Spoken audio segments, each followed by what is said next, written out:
of Man. Through Cash App, make your payment to $New Nation of Islam. That's $New Nation of Islam. Or call 601-786-7056. 601-786-7056. We would like to invite you to help support the efforts of the Unity and Rebuilding Fund. Visit the website at www.unityandrebuildingfund.com. That's www.unityandrebuildingfund.com. We often hear how we need to work together and rebuild the city, and we're actually doing it. You can make online donations and click on links to track the progress of the Unity and Rebuilding Fund. And for more information, 313-868-0000 is a local number. Again, 313-868-0000. Support the Unity and Rebuilding Fund. Brothers and sisters, are you tired of reading the Holy Scripture and not really understanding what you read? And if you're reasonably sure at what you feel you know with someone that has a different view than your own, then let's talk with one another. Then let's reason with one another on a Scriptural Discussion with the Son of Man every Wednesday at 9 p.m., Friday at 9 p.m., and Sunday at 12 noon. On WHPR TV Detroit Live, 88.1 FM. Conference WHPR recording started. And Comcast Cable. Why don't you call Conference and discuss recording the Holy started. Bible, and if you have one, the Holy Quran, and come to an agreement about the Holy Scriptures and their true meaning. You can call in live on the air at area code 313-868-4336, 313-868-0342, or 313-868-0351. That's 313-868-4336, 313-868-0342, or 313-868-0351. And now, let's go live with a Scriptural Discussion with the Son of Man.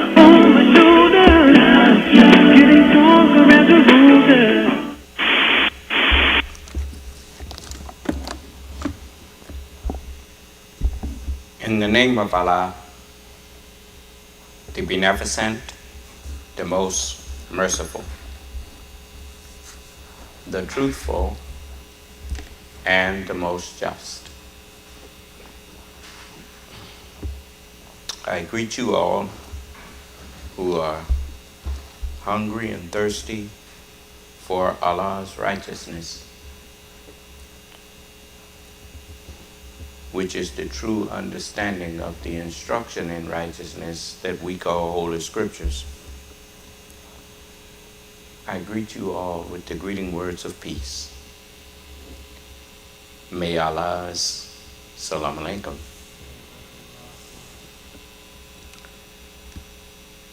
I want to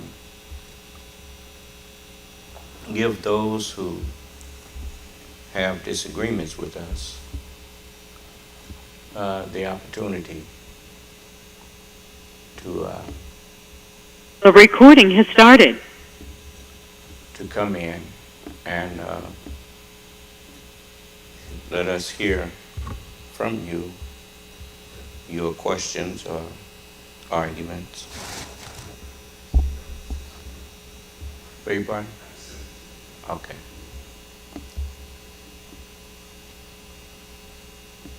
The only person I'm not interested in hearing from is that foolish man that, regardless of what you say to him, he's like the dog. If you let him stay, he loll out his tongue. And if you drive him away, he loll out his tongue. I'm not interested in talking to him. So, a man tells you that he thinks you're a fool or whatever, you don't expect to keep hearing from him. When I determine that a person is a fool, you won't find me when they come on if they have a program or what they call a show or whatever. If they come on, once I determine that they're a fool, I don't go back looking at them no more or listening to them. lest you think I'm a fool after calling them a fool, and then you hear me keep coming back and forth in there. Well, what does that say about me? So that's how you know he's a fool, because he deemed me to be a fool, but he keeps coming in my class. So, and you can't embarrass him, just like what I just said. That should have embarrassed him. But that's not the first time I've said this. The man is a fool. And so, don't waste time trying to argue with a fool. But for the listeners, pretty soon, won't be able to tell which one of you is the wise man. But anyway, those of you who have disagreements with me, I welcome you to come in and discuss it. We are in the day of judgment now. And because this is the day of judgment, we have to entertain arguments from people. That's what happens when you go to court. They even call it opening arguments, closing arguments. What they mean is the things that you intend to present as facts. You saw A Few Good Men. Well, remember when they was in court, the prosecutor, he said, Private Santiago is dead. He said, these two men killed him. He said, and those are the facts. It says now the defense is going to try to come in here with some razzle dazzle and whatnot, but when it's all said and done, these two Marines killed this other Marine, and that's just a fact. So the other one got up. Caffey got up and told him, he said, now he going to try to convince you that there was some kind of malice or whatnot. He said, but it just ain't so. So, but they went on to put their facts on that they thought were facts to prove their opening argument. And so this is what we are here to do with you. Allah told me to argue with you. He said, call people to the Holy Scriptures. He said, call to the way of your Lord. The Holy Scriptures is my Lord. And he says, and each prophet laid out the way to conduct ourselves. And so I called to Jesus. I called to the teachings of Jesus. I called to the teachings of Moses. I called you to the teachings of Solomon. I called you to the teachings of Isaiah. I called to the way of my Lord. And I argue with you in the best manner. I can't get no better manner of arguing with you than with the truth that Allah has revealed. And that's how I argue with you. And so, it's just like what I told young white children. Now, there was a time when I would have lumped all white people, whether they was babies or adults. There was a time when I would have looked at all of them as just devils, period. And that's because I was a child in my understanding of the word of Allah that he revealed to the Honorable Elijah Muhammad. Even though the Honorable Elijah Muhammad, he told me that I had to grow. As he said, in certain areas, Just like when he said that the black man is God. I never really harped on that because I didn't believe it. He said, I know you will not agree with me. He said, but you will grow to agree with me. and so the more I grew in understanding of what he was teaching, now I understand, yes, the black man is God.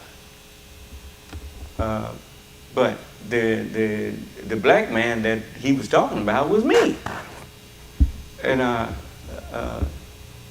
But it took me some time to accept myself as being the Lord. And so, that's what I've been doing for the past 40-something years. I've been growing into the knowledge of myself. And the more I grow, the more comfortable I am with the knowledge of myself. And so when you look at the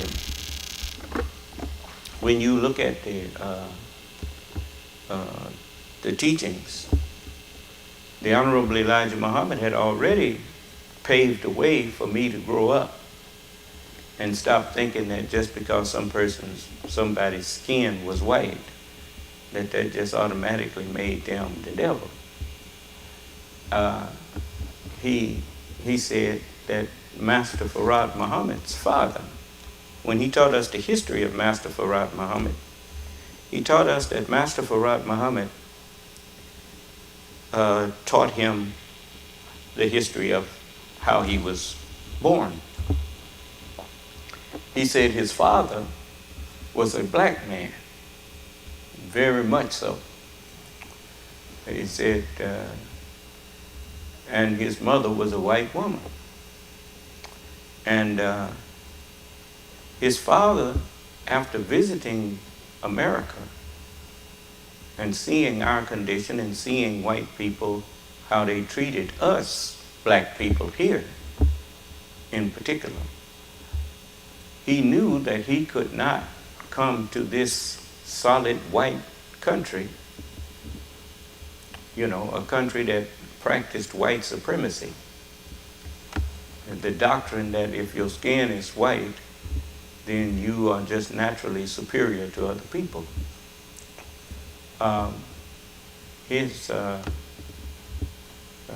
That's what the brown man was taught too. He was taught that he was superior to other people. The yellow man was taught the same thing by a black man that made all three of them.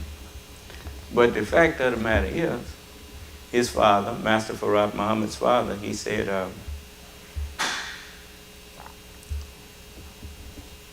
he went and got him a white wife and made a good Muslim out of her. Now, if they the devil, how can you make a Muslim out of a devil? That he knew that question would come to my mind. And so anyway, because the lessons say that, he said, are there any Muslims other than righteous? And he answered the question. He said, I beg your pardon, I've never heard of one. Well, what does that say about Master Farad Muhammad's mama? Do you understand? And so I remember what people say to me, and sometimes it gets on people's nerves because I tell them back something they said to me, and they be done forgot. But anyway, we all do that from time to time, but I don't do it as regular as people around me. They people that I meet, in everyday life. But anyway, so he said he made a good Muslim out of her. And then he said his father put his seed in her. And the first child that she produced for him was a girl. And his father said, I missed that time. And he said, so he had to make another try. He said, and that second time, he said that was him. He said that was me. That's what he told me. He said, and so his father went and he paid large sums of money to get wisdom from this, a word or two of wisdom from this scholar, and a word or two from that scholar, from wise men of history. And he would come back and teach it to his son, Farad. And then he said his father loved y'all. That's what he said. And he made me and for y'all to come and bring you the truth. And so Master Farad Muhammad, he came among us in the likeness of flesh that, as far as we knew, was just full of sin. That's white people. He came in the likeness of their sinful flesh. And because he couldn't very well come looking like us, or they'd kill him before he got started. So he came looking like a white man, and but with the knowledge of all of us. And he taught us that the white man is the devil. And so you know how strange that sounded, coming from somebody who looked white too. But you know what it said, take one to know why. So anyway, Master Farad Muhammad, he found and sent Elijah. And he even when he gave us a lesson, his name was Master Farad Muhammad. He said, my name is W.F. Muhammad. I came to North America by myself. My uncle, your father's brother, my uncle does not know himself. And he said he does not know himself because the devil made him other than himself. That's basically the lesson. And the devil mistaught us, and they couldn't have mistaught us unless we had been made blind, deaf, and dumb.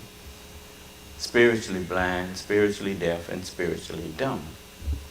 That's why the devil could be the devil right out in the open, and we couldn't see him, we couldn't hear him, and we couldn't speak to him. Because we was like that three little monkeys. See no evil, hear no evil, and speak no evil. You remember that? Remember that little deal there? Yeah. We didn't see nothing evil, and it was right there in front of us all the time. Didn't hear it either. He just cussing and swearing and going on. We didn't hear that either. Because we look at that same man and trust him to give us Jesus. That man didn't give a damn about Jesus. Only to use Jesus like a worm on a hook to bait you in so he could mistreat you and keep you as a slave. Now you go to him, you don't say, come here, master, make me a slave. You say, master, do you have a job for me? What you think a job is? That's what we used to call it. When we said, man, I got to go to that slave. Hey, man, I only had to go to that job, you see. But, we was ignorant. We didn't know. Now, I'm coming to something here. Now, white people, if you hear me say something that offends you or you consider to be other than the truth, I will give you $50,000 if you can prove that what I'm saying is not true. Just come on. If you find me lying, then I owe you $50,000 and my life. I don't stand up and lie on people. So now, this brings us to to the devil, and to make you understand that the devil is not white skinned. The man that's white, he didn't have to be a devil. He was made that by the knowledge that we put in him. That's why the messenger said, he said, now don't go blaming them for what by nature you put in him. When he said what by nature we put in him, he was talking about what by the nature of the knowledge that you taught him. You know, that's what made him what he is. And if we taught him that, then it ain't his fault. And so the messenger said, now don't go blaming them for that. He said, blame yourself for putting it in him. That's what he said. And so, you know, I had a lot of soul searching to do. And so the messenger was making sure that not only do I understand that I am the Lord, but there's no such thing as the Lord being unjust. You have to be just to people. And so to give white people justice, I have to remember the whole history. You got to know the history of something. It's just like if you come up and you find a man with a gun in his hand and he done another man laying there dead, and you know, the man shot him, and the man that's been shot is unarmed. And you may say, you murdered that man. Well, it may not be just that simple. It may be that man that's laying on the ground might have been the one had the gun at first. And the man that's standing over him might be the man that took the gun from him and used it on him. But you don't know that if you don't know the whole history. Do you understand? So in order to be just, you have to investigate and find out the evidence, the history of events that led up to that act. You understand? Okay, so we don't have to go far to look to see whose fault it was that white people been going around the earth, and brown people and yellow people been going around conquering and, you know, killing people to take property from them and all that kind of stuff. We don't have to go far to look to see who that is. The scripture say God told them to do that. well, if God told them to do it, well then your beef ain't with them. Your beef is with the one who told them to do that. And before you decide you got a beef with him, remember he's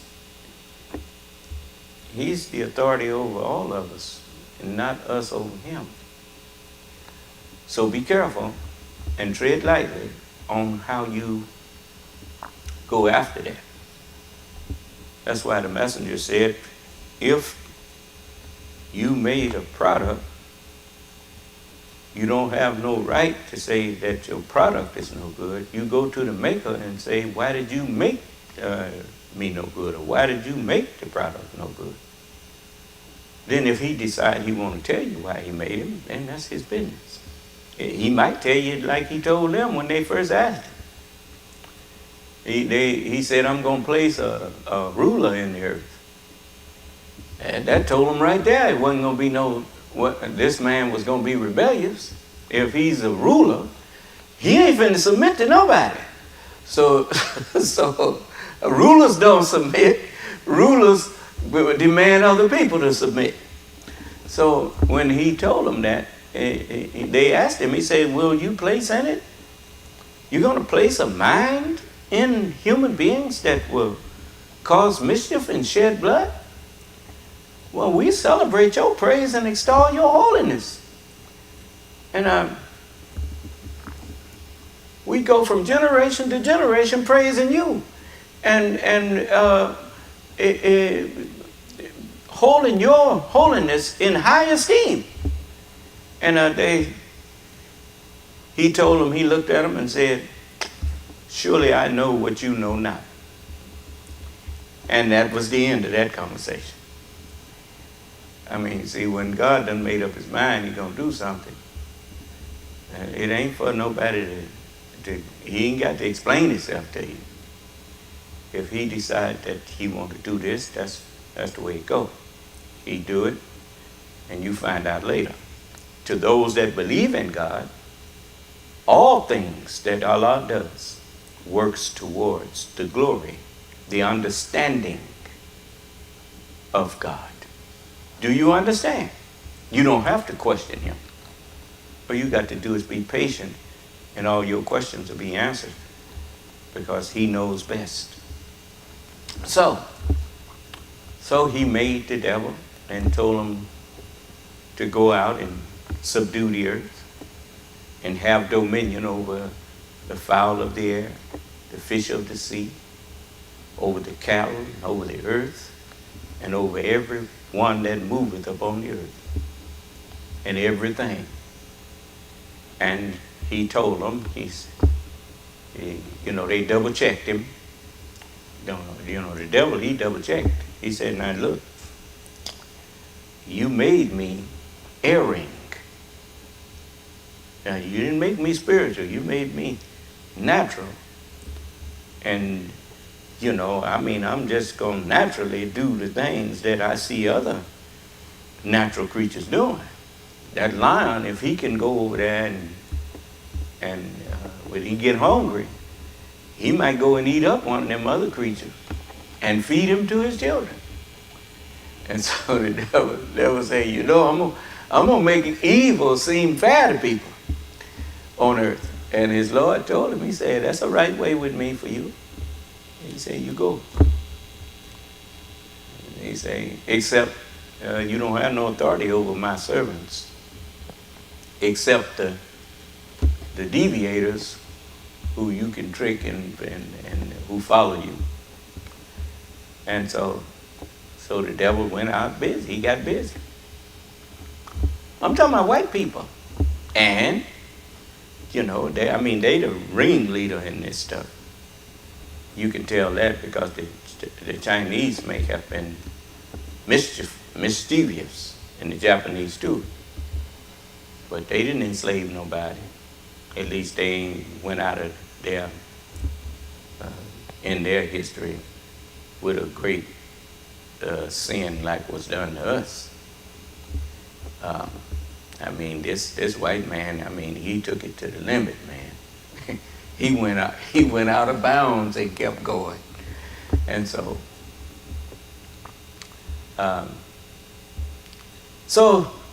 it's enough to make you feel like, you need to get rid of everybody that look white. Well, that's because you don't understand.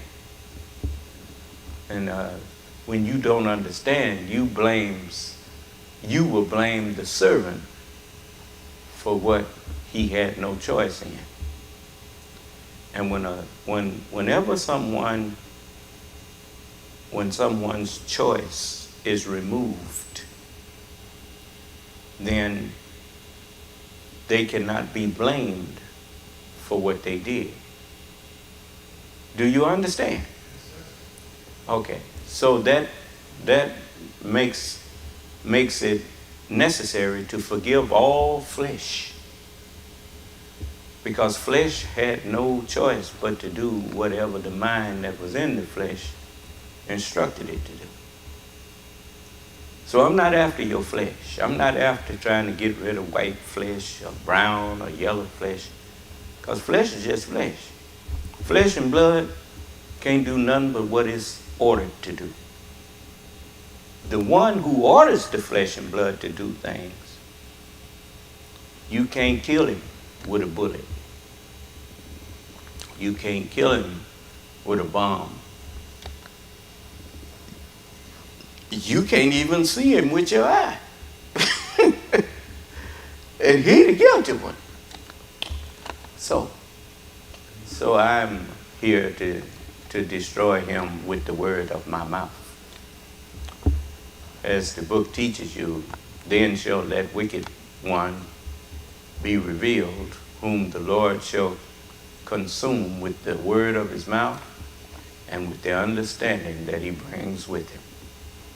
Do you understand? Now, you know, you got these liars running around here in the Senate and in the House of Representatives talking about they trying to protect the babies from being made to feel guilty. So they don't want the truth about race. You know, when they say critical race theory, they talking about truthful, the truth told about racism and all of that in this country. Because they don't want white children to be made to feel guilty. They lying. They don't give a damn about them white babies. I tell you what they don't like. You remember when George Floyd got choked to death? And you saw all of them white youngsters out there in the street, angry and demonstrating against the police for murdering that black man? You know what made that? You know what made that happen? White children didn't like what they saw their daddies doing. Do you understand? Them children didn't feel guilty about what their daddies did. Their daddies was guilty and they knew it. Understand me? You lying devil. And you hate your child so much that you want to take them to hell with you. But I ain't gonna let you. No, little white baby, you ain't got nothing to do with what your daddy did. That's him. And he the liar. He's the murderer. Understand something. Just because you somebody's offspring, that don't make you their child. Let me help you out here. You come on. Let me take the guilt out of you, and you place it back where it belongs. Now I'm not telling you to go talking crazy to your daddy and your mama. God said honor your father and your mother, and He didn't say honor them if they was good. He said honor thy father and thy mother, that thy days may be long upon the land which the Lord your God give you. Now let's get this thing about children, whose children you are. Let's get that cleared up. You know your daddy, they've been lying to you, telling you they believe in Jesus. Well, let's go over here and see what Jesus said about your children. Now, this is the 8th chapter of John, and this is the I'm gonna start at the 31st verse.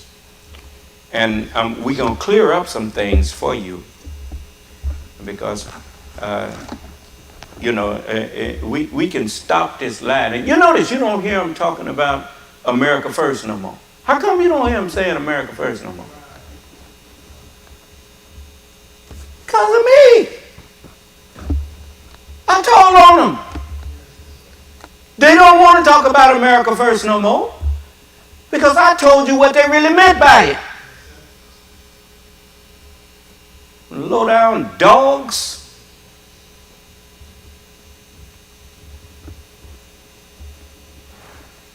So, let me see what else he done stopped saying here. Drain the swamp. He ain't talking about drain the swamp no more either. Huh? You remember, every time I teach on something, they stop talking about it. A bunch of liars. Talking about we don't want critical race theory taught in there. That's just another way of saying we don't want the deep truth. See, theory is another word for truth. Huh? Einstein's theory of relativity. Huh? The theory about the theory of medicine. When you go into class in med school, they take you before you go into your in service or your practical part, which is where you go work in a hospital with doctors scrutinizing you and supervising you. They take you through theory. The theory behind the practice of medicine. The truth behind the practice of medicine. Do you understand? Okay, so they don't want critical race theory taught in school. They call themselves talking over your head. Now, listen now. Just listen. Do anybody got something they want to ask me? I'll stop. Don't let me keep going. I ain't like them. I ain't scared of nothing I said. I can back up what I said. I'll do like Reverend Tanner used to say. And before I take that back, I'll add some more to it. You hear me? Yeah. I ain't teaching something that I don't know what I'm talking about. They the one been teaching something they don't know what they're talking about. That's why they get mad when you ask them, hey man, how in the world a man being murdered 2,000 years ago gonna save me from sin? You just got to believe it. A nigga, please. Believe that? I never believed that. My mama couldn't even get me to believe that. The minute I got old enough, I left them churches. Because, you know, I knew I couldn't sit up in there and pretend to believe something I didn't believe in. Do you understand? No, nope. You'll never get me lying. You believe Jesus died for you? Yeah, I believe Jesus died for me. No, I don't believe Jesus died for me.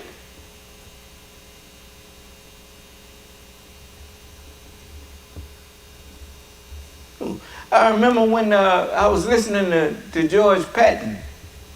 Well, not George Patton, but Patton gave that speech with, what's his name? That actor, George C. Scott, playing him. And he said, nobody ever, let me see, secured their country by dying for it. You try to get the other posts up to die for here. Do you understand? Do you understand? You got to live in order to secure your country. I didn't hear you. But anyway, how in the world was Jesus going to save me if you kill him? That's like saying the lifeguard died to save me. Well, if the lifeguard jumped in there and died trying to save you, then what you doing here? Do you understand my point? Because the lifeguard's supposed to be bringing you to safety. Now, how could he have got you to safety if he died? If he died, you drown with him. I didn't hear you. So, no, I'm through letting people make a fool out of you. Matter of fact, you get any preacher that can come in here and show us that the death of Jesus is our salvation, I'll give him $100,000. You tell him to come on in there. We'll cut him a check for $100,000. But he have to let me ask him questions, and he have to give me truthful answers. Lying booger.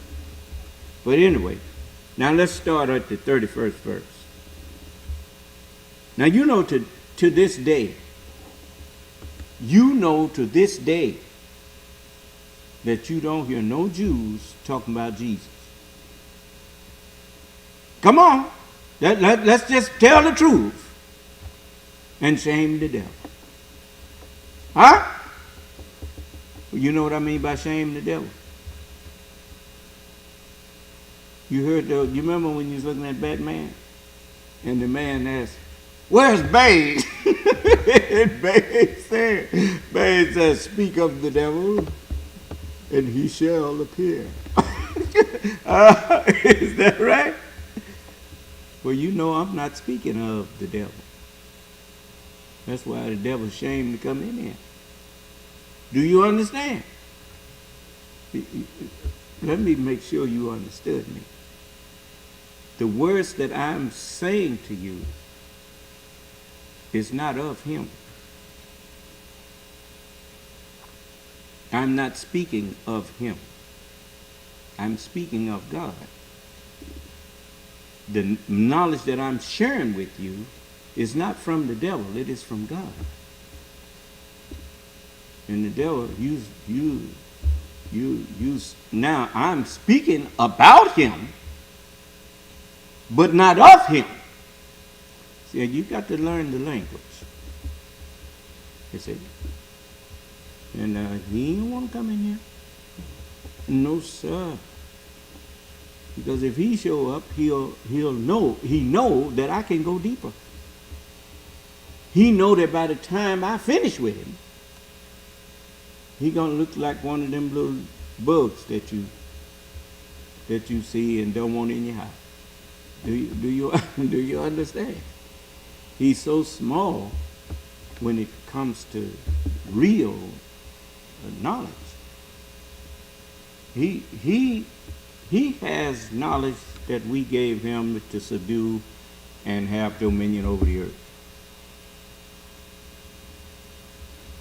Do you see that flag on the front of my podium here? That's the universe, boy.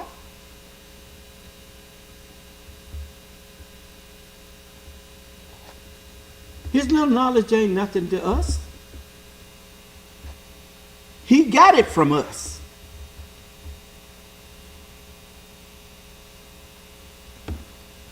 Now,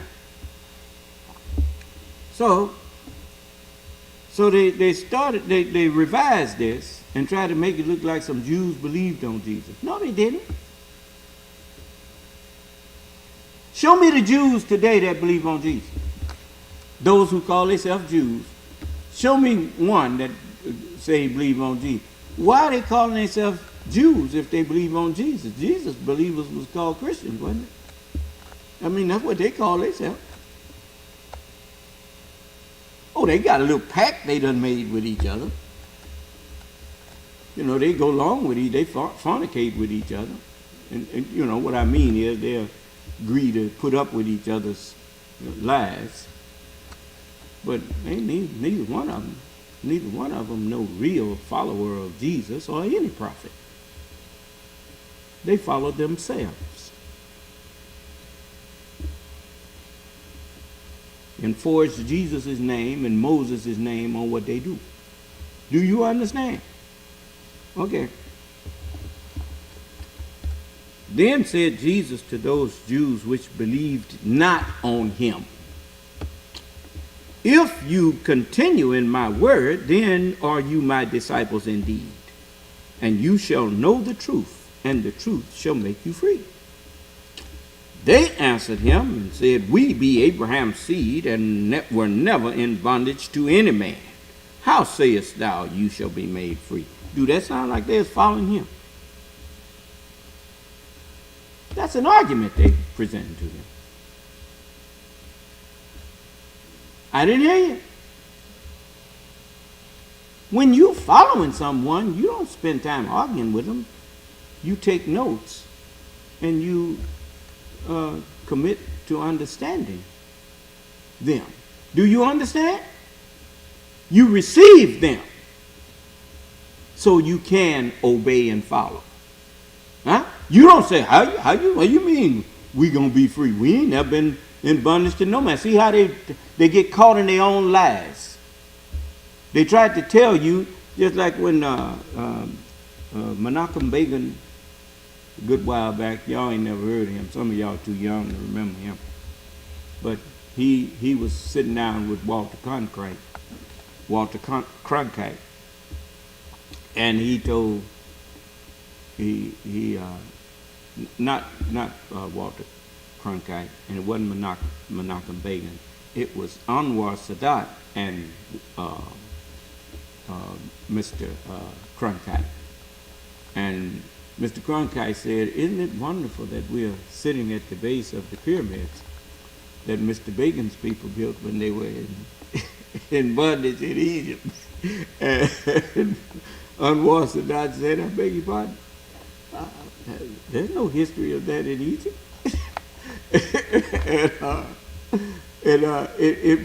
It was a moment to remember. Yeah. Anwar Sadat told him, no, there's no record of that in Egyptian history. Well, there ain't no record of that in the Bible either. The Jews, the people that was translating the Bible, they revised things, and they told you they revised it now. You know, revise means change. But now, over in the gospel, they tell the truth on themselves. They said, "We be Abraham's seed, and we were never in bondage to any man." Well, then who is this children of Israel that was in bondage to somebody? See how they wrote you and me out of the scripture? Huh? So you ain't gonna get mad if I write us back in it, do you? You ain't gonna get mad at me, right? Okay. So, now they done already said they never was in bondage to any man. Now it goes on to say, Jesus answered them. He said, "Verily, verily, I say unto you, whosoever committeth sin is the servant of sin, is the slave to sin. And the slave abideth not in the house forever, but the Son abideth there. If the Son, therefore, shall make you free." Well, he said earlier that the truth will make you free, didn't he? So now he's calling the truth the Son. He said, if the Son shall make you free, you shall be free in your deeds. You know, when you doing deeds that you don't know are evil, now this is what white people, this is what they've been doing to their children from one generation to the next.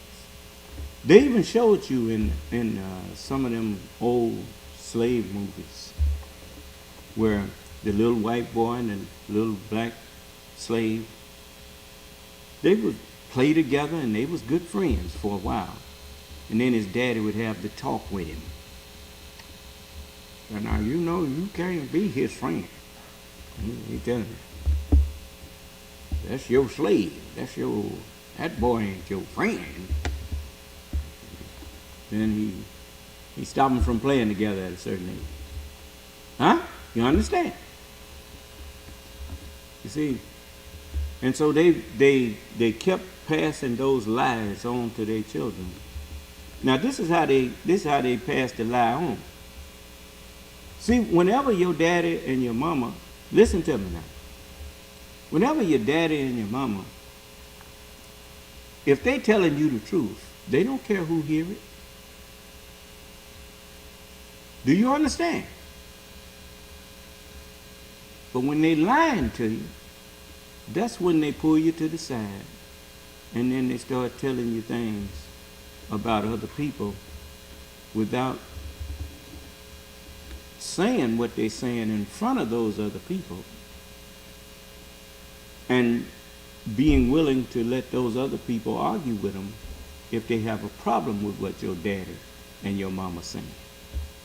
Now you notice, all of the stuff that they tell you about black people's inferiority, about the niggers' inferiority and all of this kind of thing, didn't you ever find it strange? Don't you think it's strange that they didn't want none of us to be part of that conversation? That they wouldn't say it in an open forum and let us argue with them? Like I'm doing? I call him the devil, but I ain't doing that in no private forum. I'm doing this right out in the open. And it's really strange that when they used to hear Muslims saying that the white man is the devil, everybody was in an uproar. How come ain't nobody in an uproar when I say it?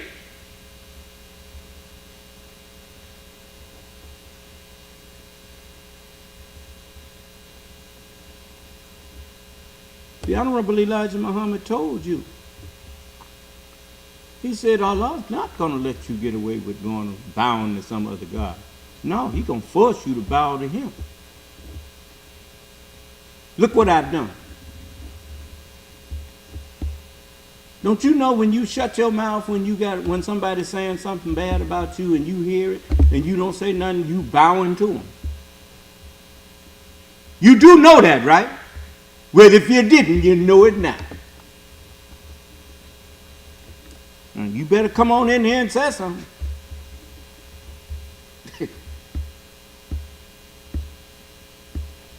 Press 5*. You'll be unmuted, and you can put forth your arguments against what I say. You can press *6 in the 717 conference room.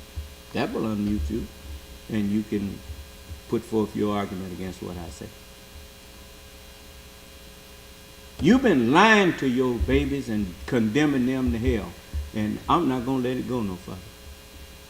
The sins of the parents, the sinful mind of the parents shall no longer be passed on to these babies.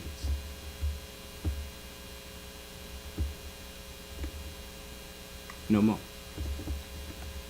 We're going to put a stop to racism once and for all.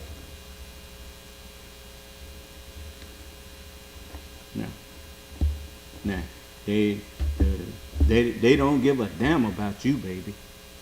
What they really give a damn about is what you think about them when you find out how low down they been.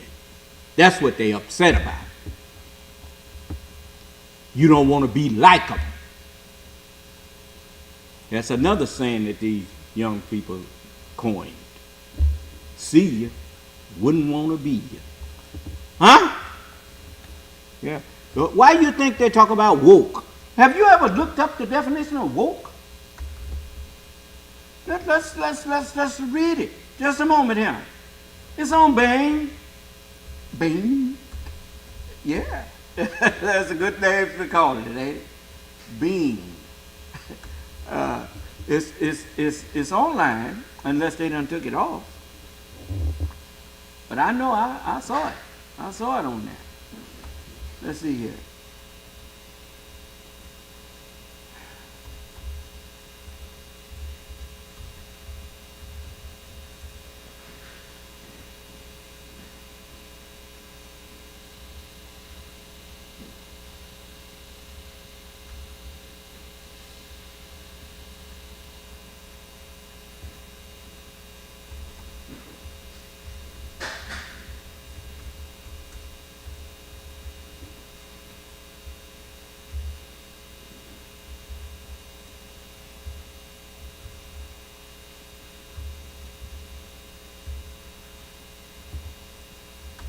Definition of woke. See, last time I looked it up, it said definition of woke, entry 1 of 2. Chiefly a U.S. slang, aware of the aware of and actively attentive to important facts and issues, especially issues of racial and social justice. Now you see why Donald Trump made the statement that he loves the poorly educated. What is a poorly educated person? It's a person that's not aware of a lot of critical things. Do you understand? Okay. Then he says, but we will only succeed if we reject the growing pressure to retreat into cynicism and hopelessness. Let's see here. Let me go over here. It gives a more in-depth definition in some places. Yeah. This thing don't always wanna, you know. See, now it ain't got it up there no more. But it talks about, let me show you here. Woke. It says, the Oxford Dictionary adopted it the same year, defining it as originally well-informed, up-to-date. You hear that? Well-informed and up-to-date. You know what the scripture says about woke? The scripture says, awake to righteousness and sin not. If I had not come and spoken unto them, they would not have had the knowledge that they was wrong, that they were sinning. But now they don't have no cloak. This thing ain't letting me open these other things here. But y'all can go look it up for yourself. And then ask yourself, why was he always talking about this? He's woke. And this is, they don't like woke people. And why he don't like woke people? Because he's a racist, bigoted dog. Anytime a man tells you that when you ask him, has he ever asked God for forgiveness? And he say that's a hard question. Not only does he not believe in God, he despises God. Do you understand? A man stood up and they stopped counting when he got to 30-something thousand lies.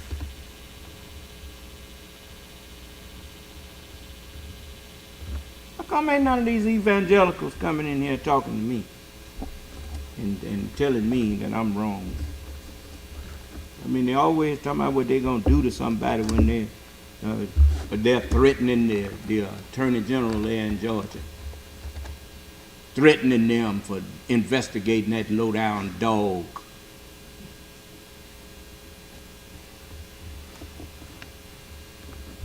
You know what you need to do? You need to put a tracer on them phone calls and go and arrest their ass.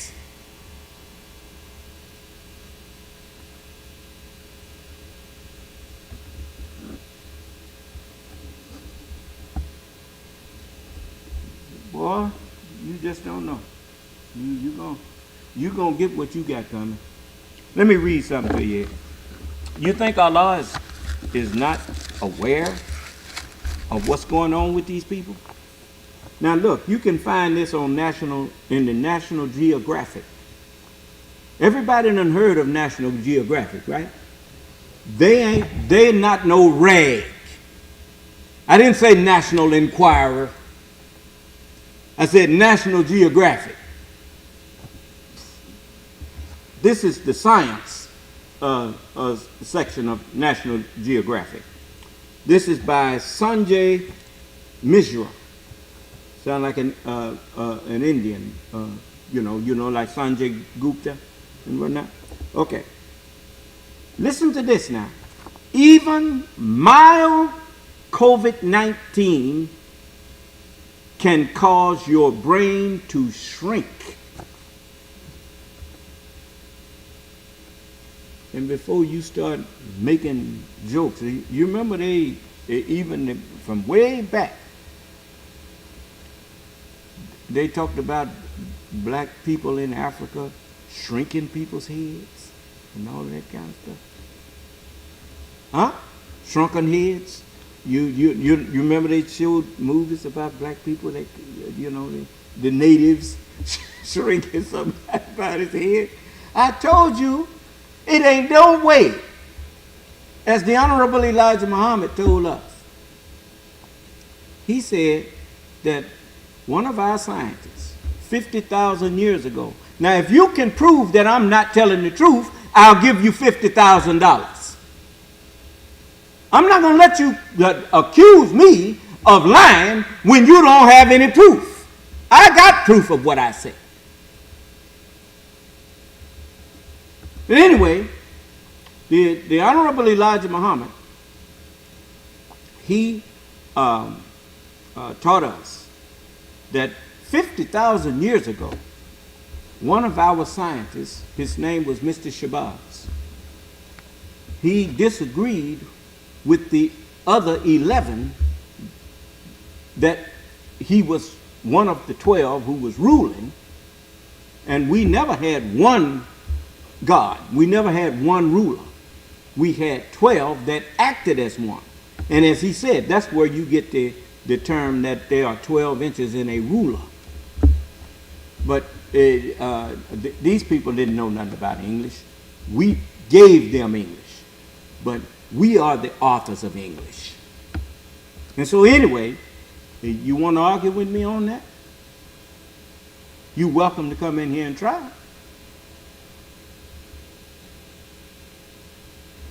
Now, as the Honorable Elijah Muhammad said 50,000 years ago, Mr. Shabazz, you know, he told the 11, he said that he could make a people that nothing could defeat.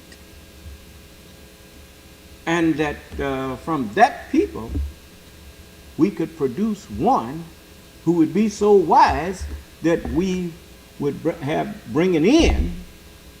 It would bring it in to us being ruled by 12, and we would have only one God, one ruler, one grantor of dominion.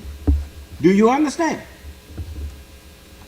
And so they told him, he said, well, you go make your man, but don't make him here. In other words, we're not going to help you. In the Bible, it talks about Joseph having 11 brothers, and Joseph saw the sun and the moon and 11 stars making obeisance to him. And his daddy, Jacob, told him, he said, shall I and your mother bow to you? And that's the sun and the moon. The mother and the father is the sun and the moon, and the stars are the children. But anyway, so Jacob warned his son. He said, Joseph, don't you tell your brothers about this. And when he did mess around there and tell his brothers anyway, his brothers sold him into slavery. Do you understand? So anyway, as the messenger told us, he said that that was 50,000 years ago. And so Mr. Shabazz took his family, took his tribe into what you call Africa today, Southeast Africa. And he began making good on what he said he could do. And approximately about 42,000 years after Mr. Shabazz went into, set that in motion and went into Africa, you notice, you go to Africa and as you know, you find Watusis.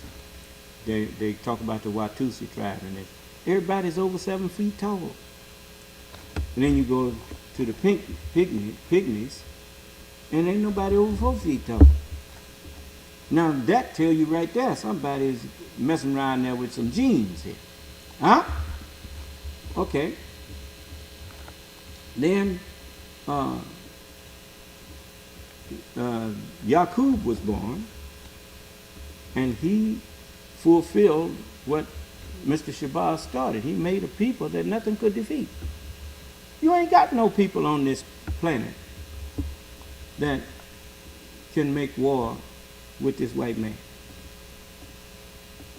He the one making all the war, raising all the hell. He the one that Mr. Shabazz said he could make that nothing could defeat. Do you understand? Which made it necessary for the birth of a supreme one from among us. So we let him have Abraham's seed. You notice, now they've been doing this. They've been doing this for the past 6,000 years. They've been ruling and making mischief and shedding blood and conquering and just having their way. Their maker told them, you got 6 days to do all of that. And a day is as 1,000 years. And so he said, you got 6,000 years to practice mischief making and bloodshed. And God will wink and close one eye to that. The scripture, the spiritual eye was closed. The natural man, the natural mind is the mind's eye that everybody been working on. Do you understand? Everybody been doing their thing based on the natural mind that's in them. And the white man, he's the foremost in that. And so, the last thing that was to happen before the coming of the supreme being was Elijah would be sent. And God said, I will send you Elijah. I is a personal pronoun. So God came in person. He came in the person of Master Farad Muhammad. That's him right there. And he, when he met Elijah, he didn't say to Elijah, he didn't go up to Elijah and say, look, I'm God, and I want to send you. Nope. Somebody came to the Honorable Elijah Muhammad one day and told him that it was a man teaching something that he just needed to hear. And when he went and listened to Master Farad Muhammad for the first time, when it was over with, and Master Farad Muhammad came up to him, and the messenger told him, he said, I know who you are. He said, you are that Son of Man that the world has been expecting to come. You are God himself. And he said, Master Farad Muhammad looked at him kind of sternly, and he leaned over and beside his ear and told him, he said, yes, but who knows that? And don't you say anything, you be quiet. And so Master Farad Muhammad began teaching him for 3 years and about 4 months, night and day, he said. He said when he would leave sometime, he said, the messenger said he said, I hope he stayed long enough for me to get a little sleep. And but anyway, he taught him and gave him enough to last him for 40 years. And the reason he gave him enough to last him for 40 years, the messenger finally realized that it was because he was going to have to teach that long before the Son of Man would be born and grow up enough to be taught that knowledge that the Honorable Elijah Muhammad was here to teach him. And so the Honorable Elijah Muhammad, he met with Almighty God Allah in person 20 years before I was born. See, he met with him in 1930. And I wasn't born until 1950. And then he had to wait on me to grow up. So the messenger started teaching in 33, officially. And unofficially, he started before then. But officially, he started in 33. And from 33 to 73 is 40 years. And he, in 72, around September of 72, he told them when they was asking him about names. He said, I could name you. And he said, and he's not going to take the name away that I give you. He said, but I'm expecting him here pretty soon. And I don't want to be so smart to let him come and find me taking over his job. And so in 73, that's when, in Savior's Day of 73, he told everybody that the Savior has arrived.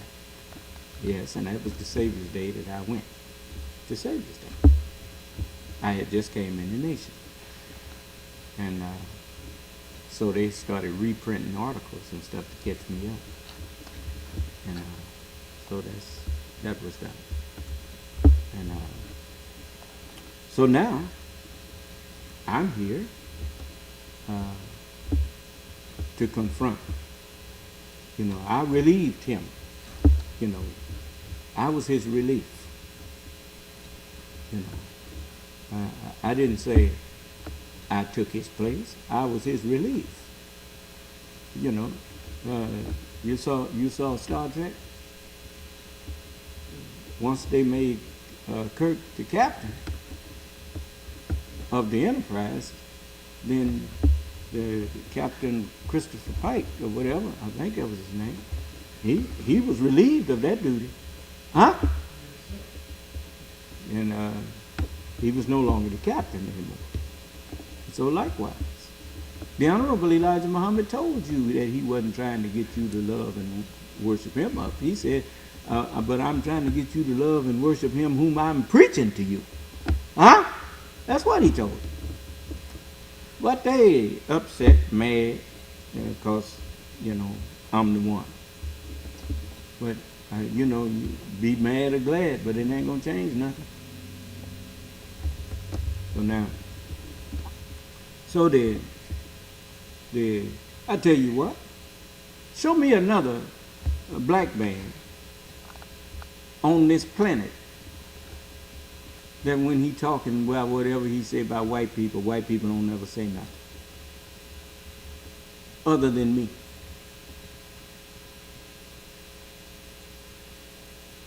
Since you think I'm such a big joke,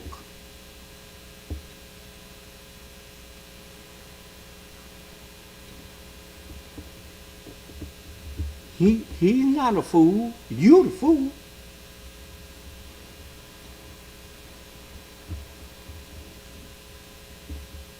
The messenger said it. He said some of our people are so dumb that God himself can't help it. Did you hear that? I bear him witness. I've been trying to help you. And the more I help you, the more I try to help somebody, the worse you act. It's the truth. So, but let me read this article from, wait a minute. I didn't finish that in John 8 about children. Because I want all my white children to listen. You don't have to follow in the footsteps of them low down people that call themselves your father and mother when all they doing is setting you up to be destroyed, lying to you. No. Tell you what you do. When they come to you with their lie, you just let them talk and say, yes, daddy, yes, mama. And don't argue with them. You stand under their roof, you show them respect. But don't believe a word they tell you. Because they liars.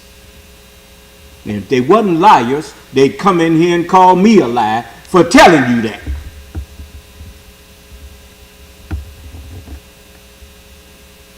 Done been running around the world telling people that the black man is inferior to them. Hell, we made them.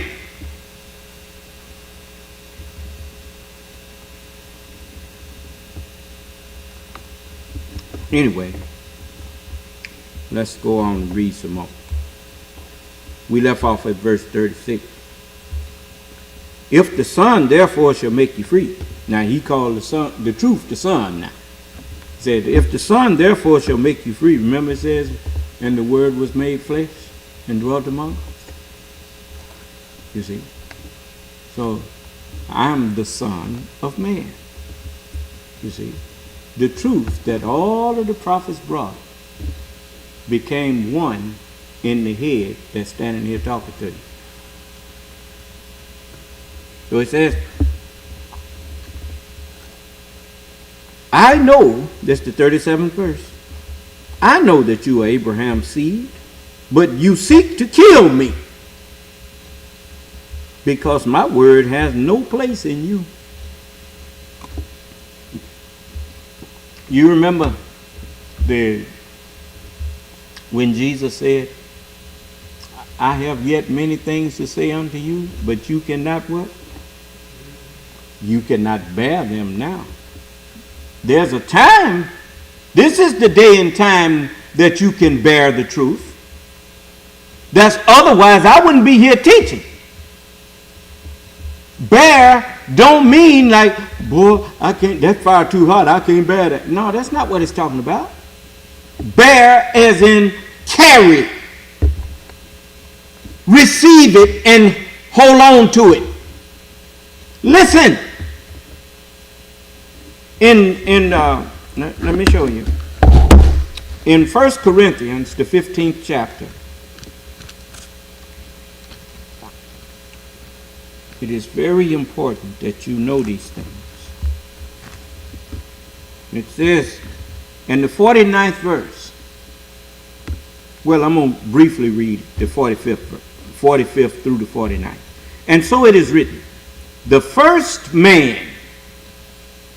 Now, I'm going to remind you that W.D. Muhammad said this about the word man.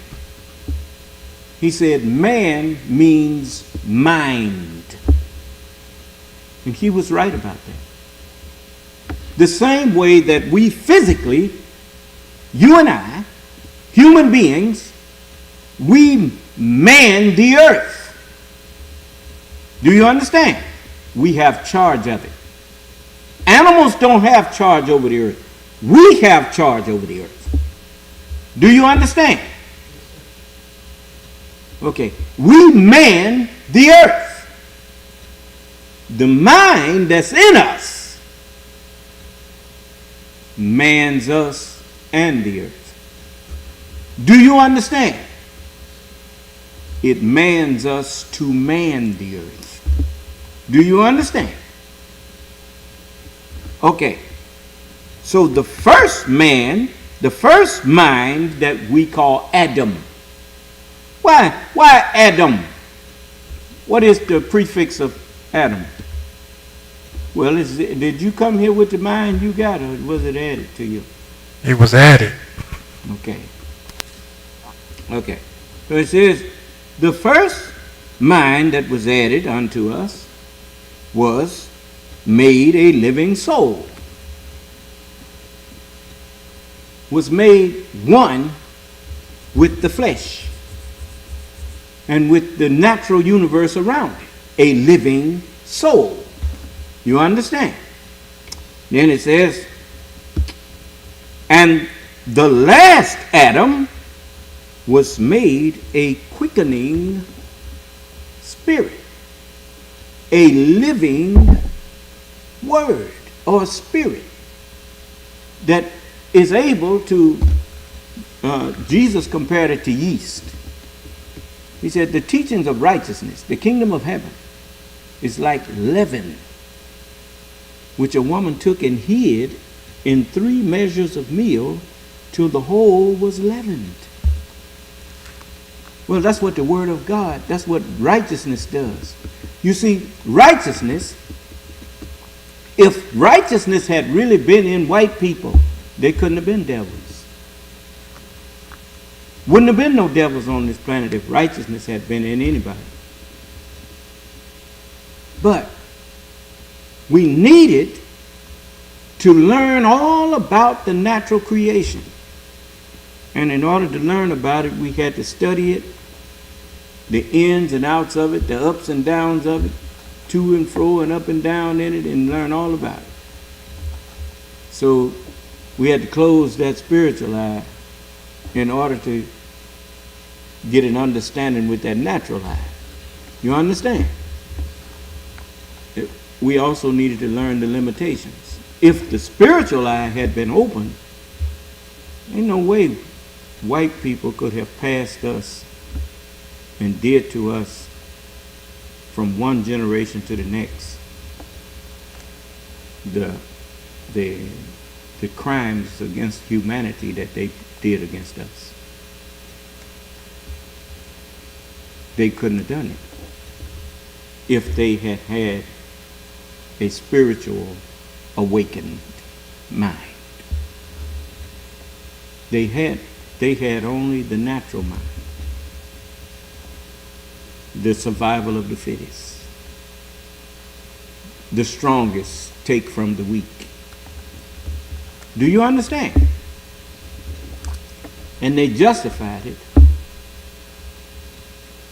with scriptures even. Servants, obey your masters. Huh? That was right up their alley. You understand? They say, oh, what we got here? Yeah. Nigga, you see this? This says, slave, obey your master. And I'm your master.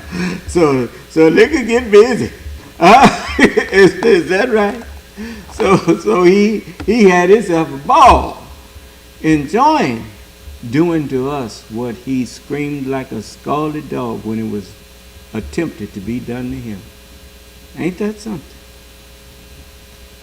They had a king named George that was low down, man. And they just couldn't take it. They said taxation without representation is tyranny. We through taking this. Huh? And then they became tyrants themselves. At least for a while. And those who didn't go along with the tyranny, they silently was against it, but didn't rise up and speak up. Do you understand? And anyone who spoke up, they condoned by their inaction the murder of them. Do you understand? I'm talking about white people. They know I'm talking about them. Just like when them white civil rights workers was murdered. I think it was up there in Canton or Jackson, Mississippi, somewhere up there. I don't know exactly what part of Mississippi, but it was Mississippi. They was marching with black people, and when them racists caught them, they murdered them along with the black people. Do you understand? While claiming that they love white folks. Ain't that something? I told you. The minute you start saying you hate or love flesh, you lying. You hate all flesh if you hate any flesh. You love all flesh if you love any flesh. Why? Because we know that all flesh is actually one. It all comes from one. You know, I mean, you see that in your family. You especially in the black family, you see some children in a family is real dark, some are light skinned or whatnot, but they're all from the same parents. Huh? You can't claim you just love the one color flesh. If you love any flesh, you love it all. And you're right to do so because flesh is not your enemy. We wrestle not against flesh and blood. I'm not standing up here arguing against white flesh. I'm arguing against the corrupt mind that we put in that flesh. And he can't even argue back. He can't say, you ain't telling the truth on me. He know I'm telling the truth on him.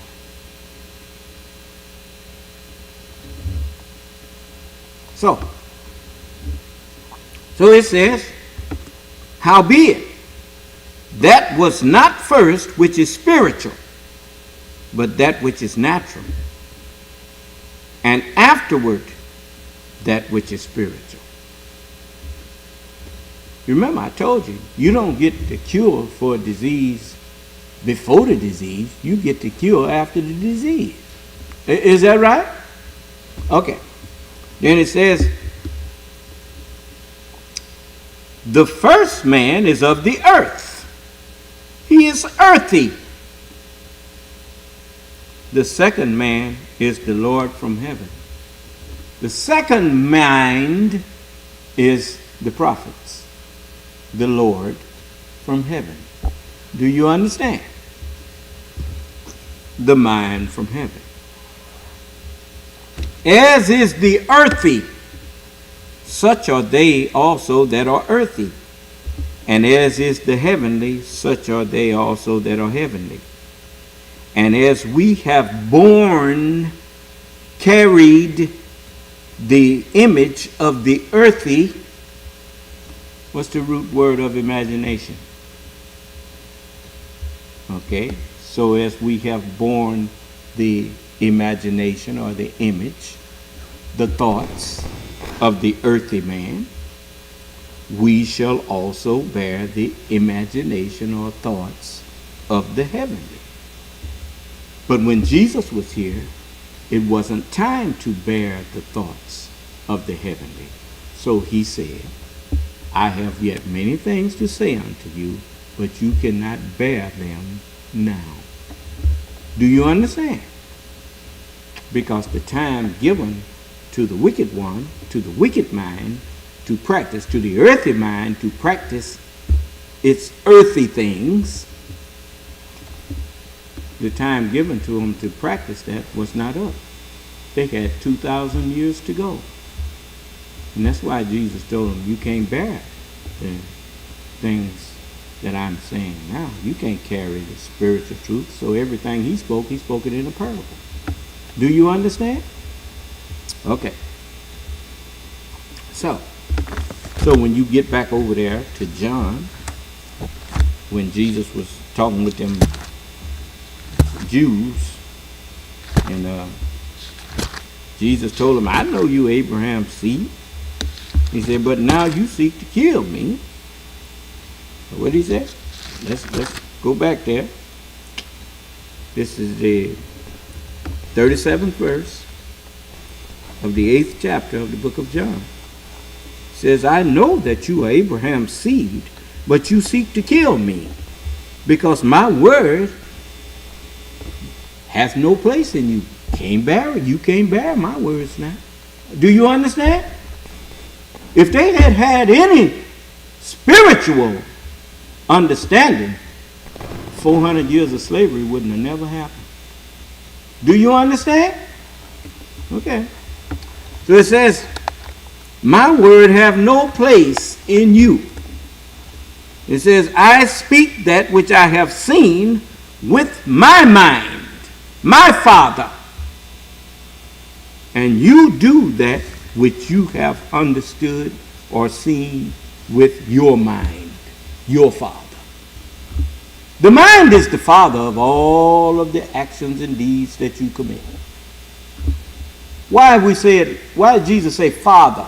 Because when you think about a father, you think about someone in charge, and the one that obeys the Father is his children. I didn't hear you. Okay. They answered and said unto him, Abraham is our father.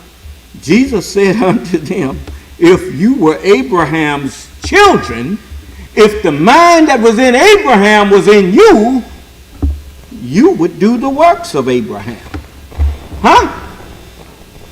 But now you seek to kill me, a man that hath told you the truth, which I heard from God. Abraham did not do this. This did not Abraham. Ye do the deeds of your father. You do the deeds of your own mind, not Abraham's mind. I didn't hear you. You do the deeds of your father. Well, let's just tell the truth. The Lord told him and said, you go out and subdue the earth and have dominion over. Huh? Whatever you bind, it'll be bound. Whatever you loose, it'll be loose. Huh? Whose deeds were they doing? If they was given dominion, then whose mind was they following? They was following their own way. All right. You do the deeds of your mind, your father. And then said they to him, we be not born of fornication like you. And they got mad and they going to start talking about his mama now. You know, Mary got pregnant and she wasn't married. So they accused Jesus of being born of fornication.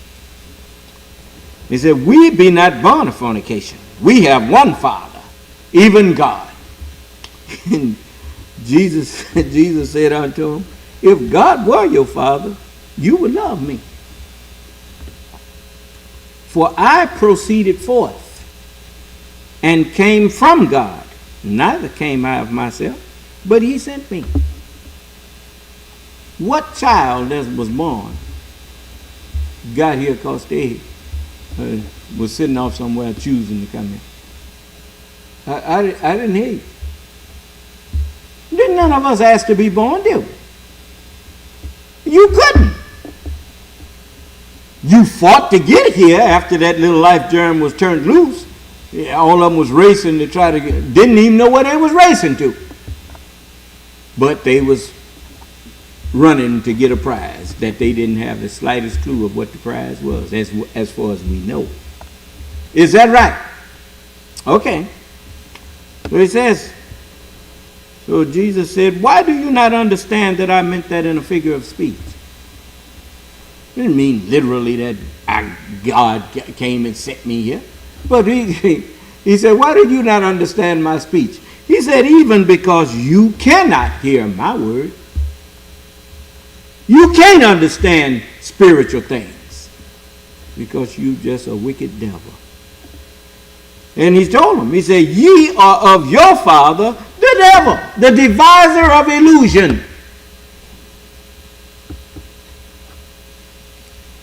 Had Moses out there. We done seen that. You seen the Ten Commandments?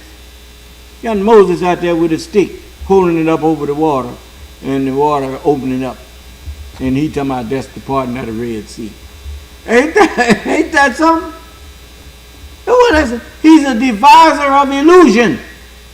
That man ain't got no spiritual knowledge.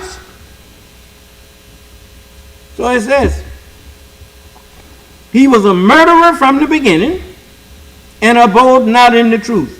Talking about Cain. When Cain was asked, where's your brother? He said, I know not. Am I my brother's keeper? He got mad because he was asked where his brother was. And the Lord already knew. What you done? He asked him that. What have you done? And Cain was cursed. Huh? He was a murderer from the beginning and abode not in the truth. He didn't say, I killed him because he did so-and-so to me, or he did that. No, he said, I don't know where he at. Why he didn't know where he was at? Because he knew he wasn't justified to take his life. Do you understand? All right. And it says, he was a murderer from the beginning and abode not in the truth, because there is no truth in him. When he speaketh a lie, he speaketh of his own little white lie. For he's a liar and the father of it. And because I tell you the truth, you believe me not. Huh? It's just like his daddy. You notice all my babies out there, white, black, brown, and yellow. All y'all belong to me. And I would not stand up here and lie to you. The ones who've been lying to you is them who've been trying to tell you something about the black man other than the truth. Trying to tell you that we are the inferior people and that we have been put and left in an inferior position purposely. And we taught your fathers how to do that. Now, we here to put an end to it. Now, let me read some of what's putting an end to it. Because they found, the scientists told you that they found 30-something viruses that had not been cataloged. COVID is just one of them. Allah even asked them in the book of Job, because, let me show you now. Turn to Job, the 38th chapter, and turn to Revelation, the 19th chapter. This is the 19th chapter of the book of Revelation, and the 11th verse.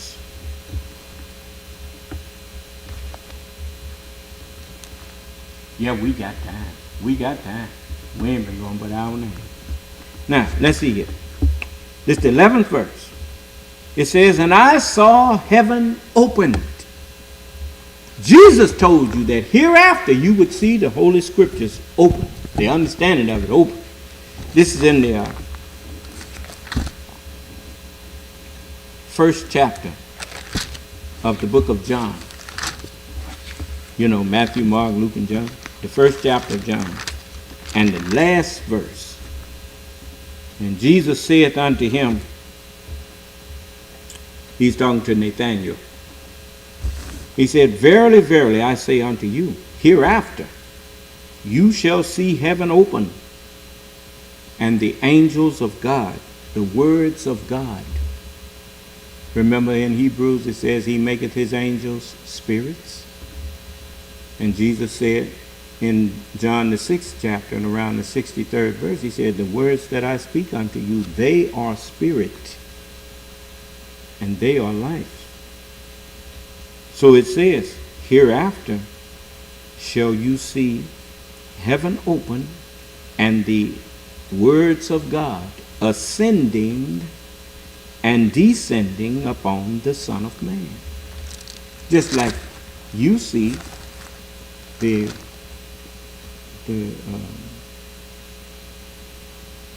you've driven through fog before? Walked through fog? Okay. You got a chance to see what normally you can't see. And that is the purification process of the water on earth. You got a chance to see water in a fine mist, a vaporous mist, being drawn up by the sun, away from all of the other material that it was mixed with. That's why when you notice when you drive through fog, if you're in it long enough, you have to turn your windshield wiper on, because it starts wetting your windshield. You see, that water wouldn't be rising up if it was not for the sun. Well, likewise, Jesus knew that the Son of Man would do with the spiritual water what the physical sun of the solar system does with physical water. I draw up the spiritual water in a fine mist, and I purify it, and I cause it to come back as rain on you. Do you understand? And the sun don't just cause it to come back as rain. The sun also is the cause of the rivers. The sun causes the rivers to flow. Do you understand? Likewise, out of my belly flows rivers of living water. And so that's this belly here, the one up there in my brain. That's the real belly. Now then it says, Jesus said, hereafter shall you see heaven open and the angels of God ascending and descending upon the Son of Man, just as you see the water on earth ascending and descending on the light of the sun. Do you understand? Okay. Now in the 19th chapter of Revelation, look what it says. And I saw heaven open. That's the 11th verse. Jesus said, hereafter you would see it open. Now look at the Revelator saying, and I saw heaven open. And what did he see? And behold, a white horse. What color are the pages here? They are white pages.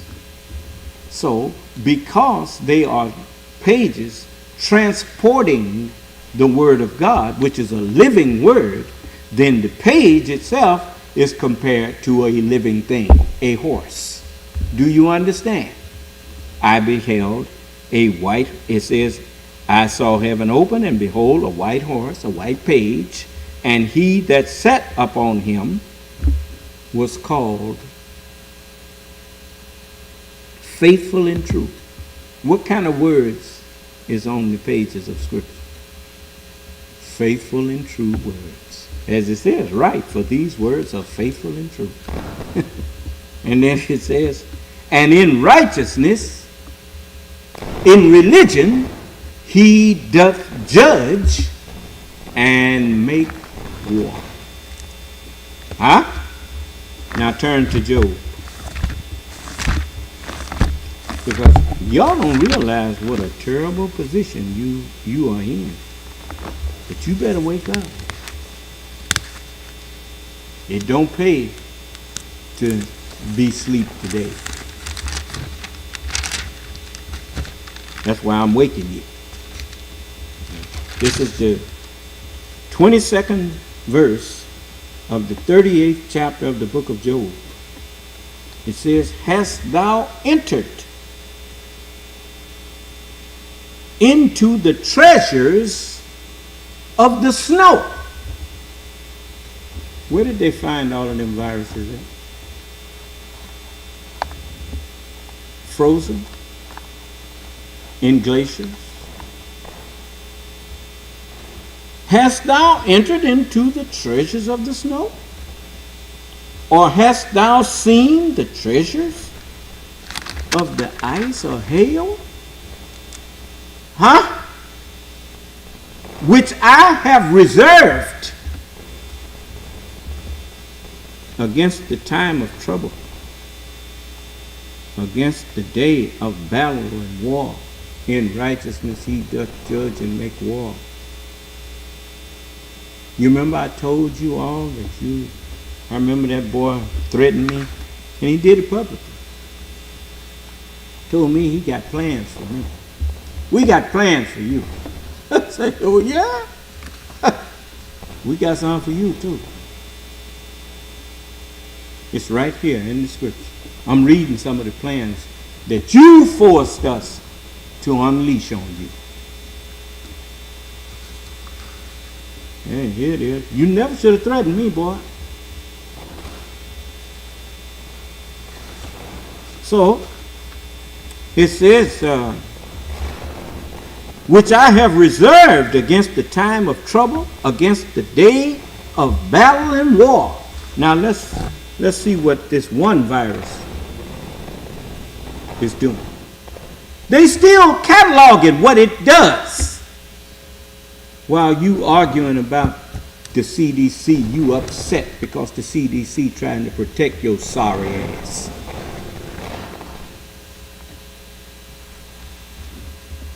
You threatening Dr. Fauci. You upset because you got to put a mask on. You crazy fool.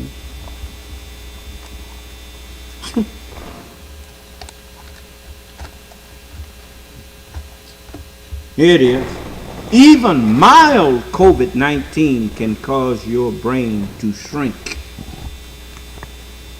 Recent brain imaging shows the disease can cause physical changes equivalent to a decade of aging and trigger problems with attention and memory. Let me read to you what the Holy Quran says. You know what Allah told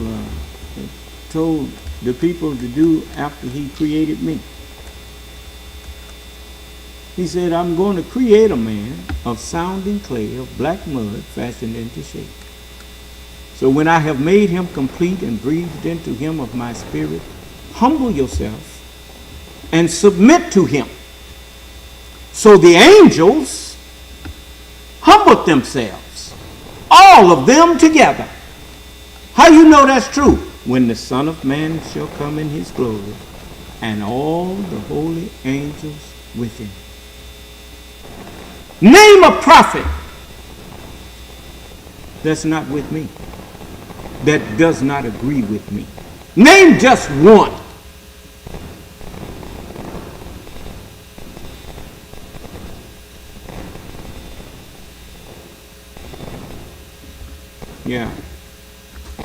You hear that?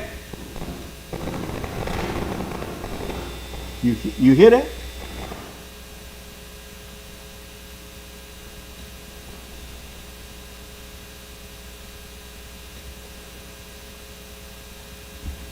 That's the sound of guilty.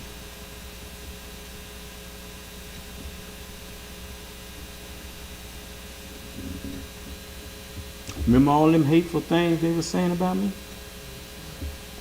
That I'm lying and I'm misleading people and all of this kind of thing. When I gave them a chance to present evidence from just one prophet, just one scripture, did they ever bring a scripture that disagreed with me?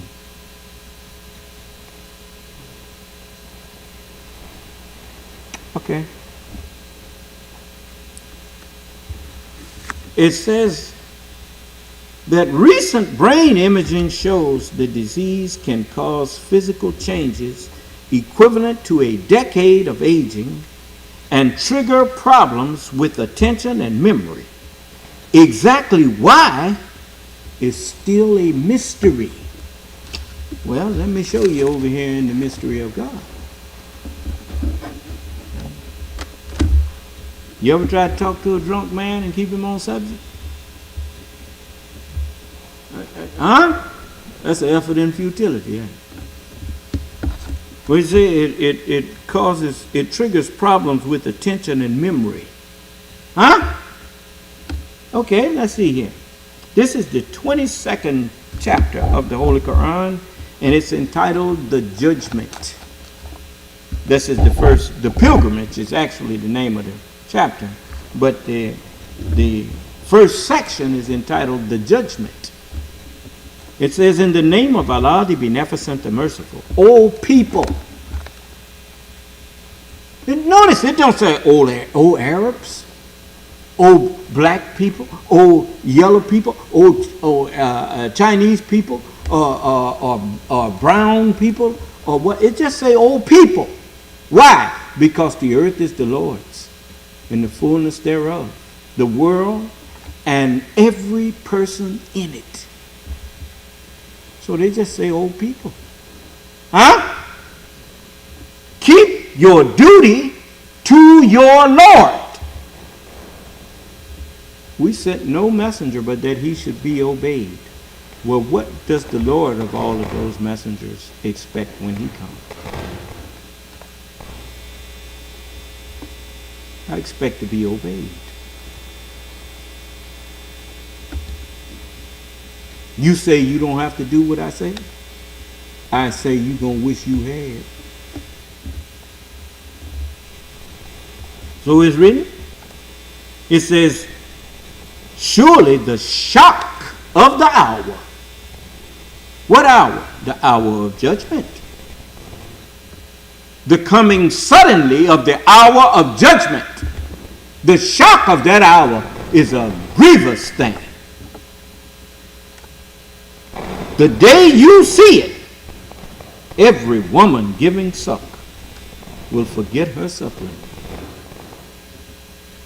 And every pregnant one will lay down her burden. And thou wilt see men as drunken. But they won't be drunk. What did it say? Just a mild case of COVID make your brain shrink and causes changes equivalent to a decade, 10 years of aging, and triggers problems with attention, with your attention span and your memory. Huh? That's just a mild case of it. Okay, let's see here. Thou will see men as drunken, but they won't be drunken, but the chastisement of Allah will be severe. You remember what you were told about starting a fire? And you know what starting a fire is. That's war. They're starting warfare, making trouble. Open fire! Ain't that what they holler? Open fire! But Moses told you on the Sabbath day, don't start no fire. Didn't I tell Mr. Putin don't do that? I told you one of the best friends you had in this country for this time was Joe Biden. He called all your sons and daughters home, and he said, we ain't finna send nobody over there to take part in no war. He ain't gonna have to. Allah gonna fix them people. You aggressing on them people for no other reason that you just want their land. You want their resources. I read to you all of the resources that exist in the Ukraine. And them resources wouldn't do Russia no good now, no way, because all of the countries are now boycotting Russia. And they're going to continue to, because Putin is a war criminal. You can't aid and abet criminals.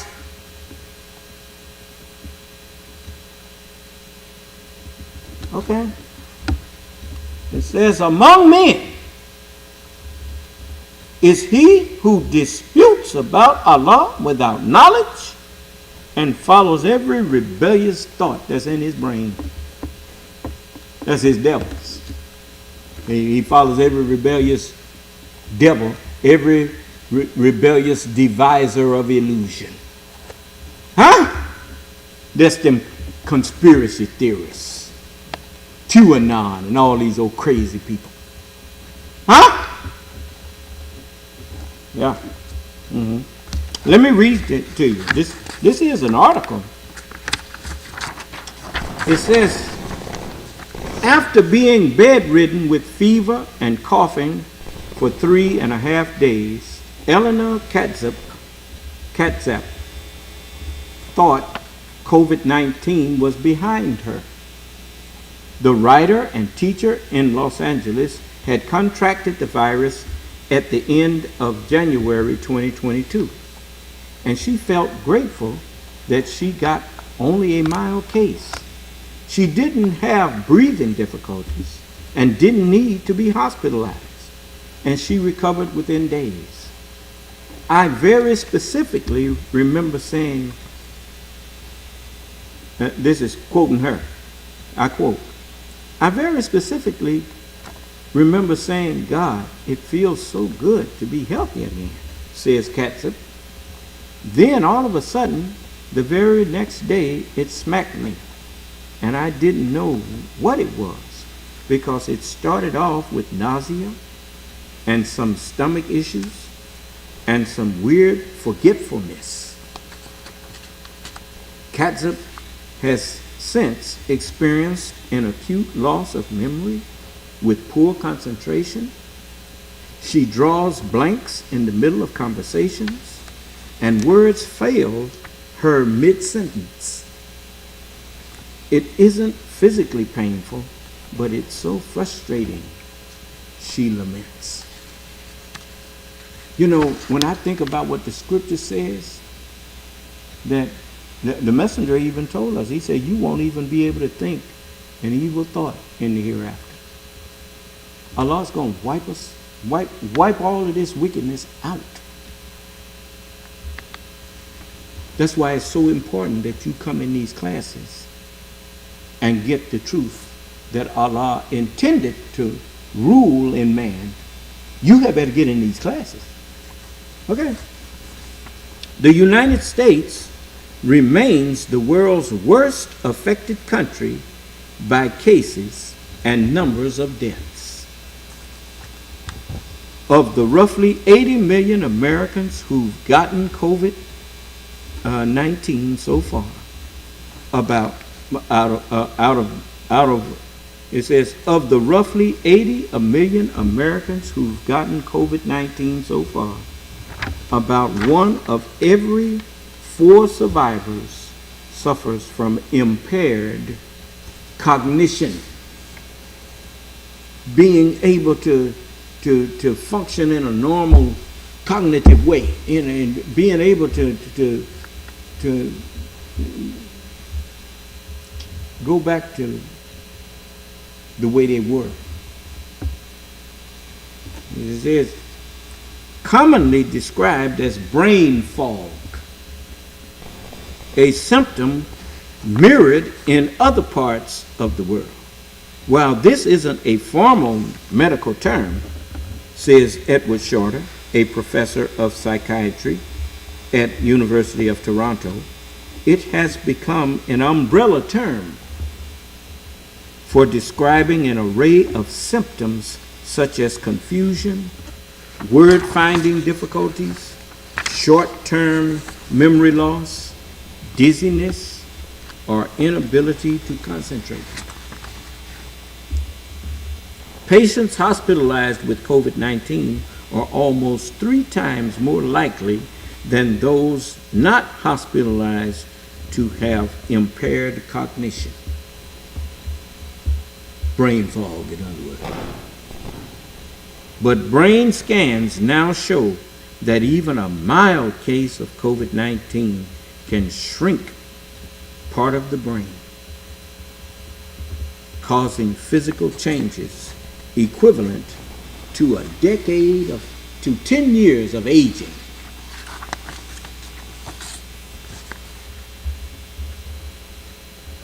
Ayush Batra, a neurologist at Northwestern University, Feinberg School of Medicine, quote, this is a quote, "We are seeing biological and biochemical evidence of it. We are seeing radiographic evidence of it.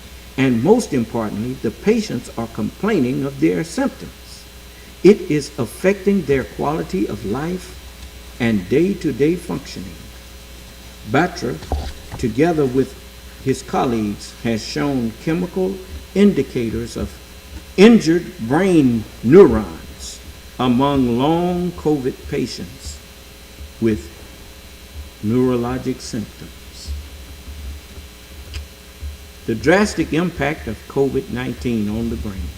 Some of the most compelling evidence of neurological damage after mild COVID-19 comes from the UK. Comes from UK researchers who investigated brain changes in people before and after they got the disease. The 785 patients between 51 and 81 years old who had already been scanned before the start of the pandemic were scanned on average 3 years apart as part of the UK Biobank project. Tests or medical records showed that 401 of these volunteers had become infected with SARS-CoV-2. Most had mild infections. Only 15 of the 401 were hospitalized. The results showed that 4.5 months after a mild COVID infection, patients had lost, on average, between 0.2 and 2% of brain volume and had thinner gray matter than healthy people by comparison. Older adults lose between 0.2 and 0.3% of their gray matter each year in the hippocampus, a region linked to memory. In the region of the brain linked to smell, the COVID-19 patients had 0.7% more tissue damage compared to healthy people. You know how people say they can't smell nothing? This virus is terrible, man. It's terrible. You should have listened to the scientists.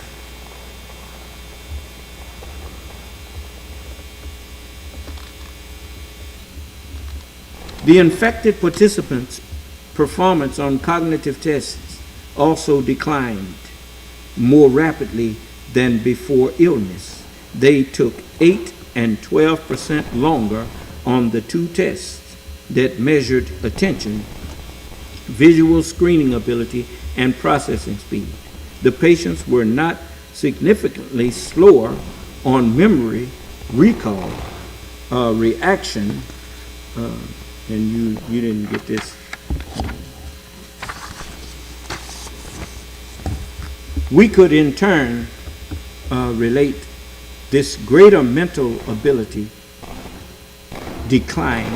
We could in turn relate this greater mental ability decline to their greater loss of gray matter in a specific part of the brain, says Gwenelle Dawood, a neuroscientist at the University of Oxford, who led the UK study. Overall, studies consistently show that COVID-19 patients score significantly lower in tests of attention, memory, and executive function compared to healthy people. Jaquez Hugon, excuse me if I mispronounced your name, a neurologist at University of Paris Lariboisiere Hospital, says it isn't clear if the brain will mend itself or whether patients will ever recover, even with cognitive rehabilitation. We don't know exactly what's going on in the brain. I do. I can tell you exactly what's going on in it. Allah said, stop your work in the Sabbath day. Start no fires. Don't go around making trouble. You know how you say, man, you know, everywhere he go, he burning bridges.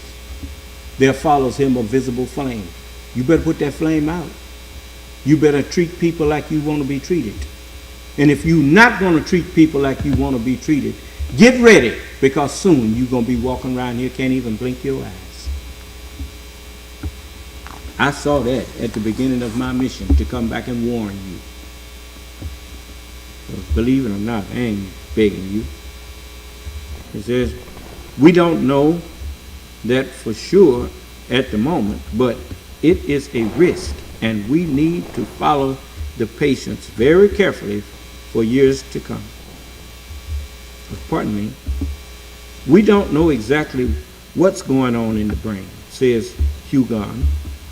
Perhaps the damage COVID-19 causes in the brain will evolve into various neurodegenerative disorders. Now this is a scientist talking about this. They don't know what this thing gonna degenerate into. But it's already showing that it's tearing down your brain.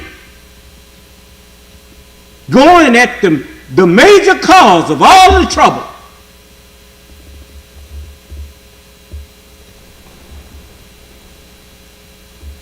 So it's the brain that's giving all the instructions. Okay.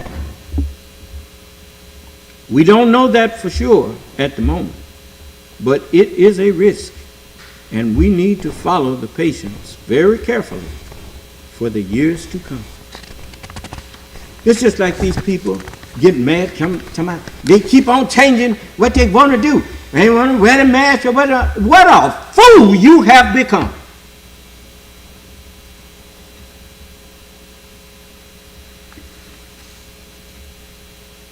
It's just like getting into a war with guns and bullets, and the general keep telling you move from over there and move back over here. You don't say, well, what do you keep on telling us? I wish he'd make up his mind. It ain't him that's making up his mind. It's the enemy. He's reacting to the enemy. The enemy in this case is COVID-19. This virus done mutated again into what they call it, the B2 or whatever. What that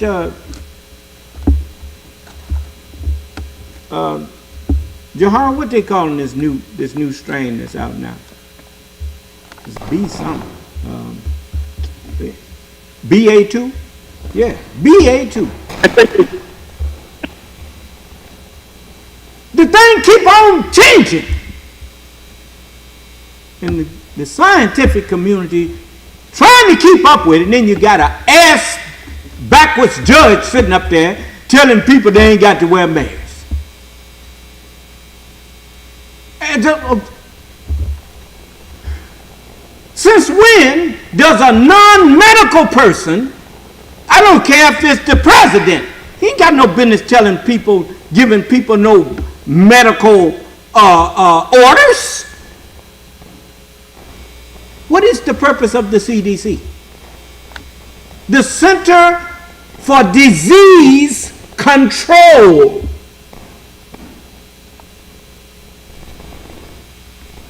Yeah. Anyway,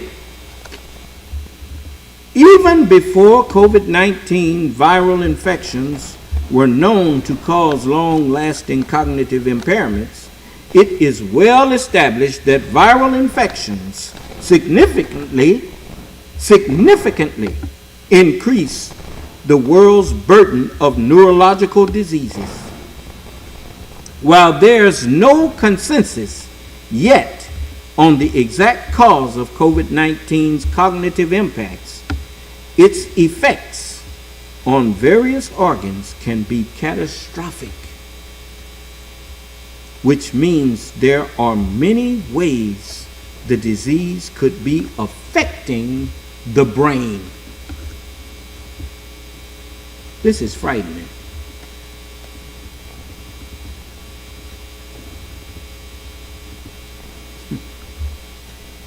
Now you see why Farrakhan was sitting up there seemingly chuckling and joking about this thing that's done killed millions of people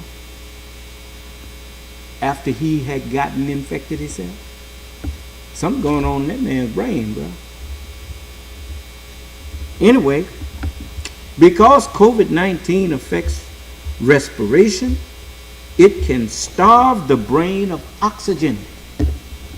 What I tell you, you know what happens when you ain't got enough oxygen up going to your brain? You get lightheaded. Huh? Next thing, you drunk, man.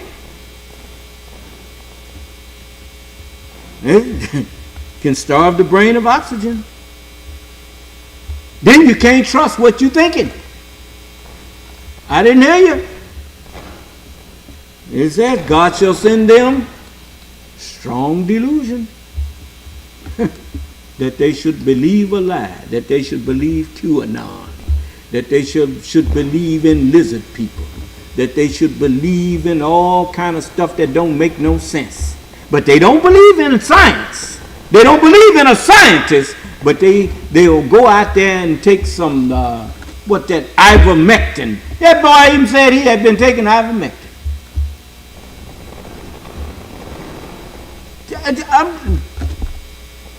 What can I say?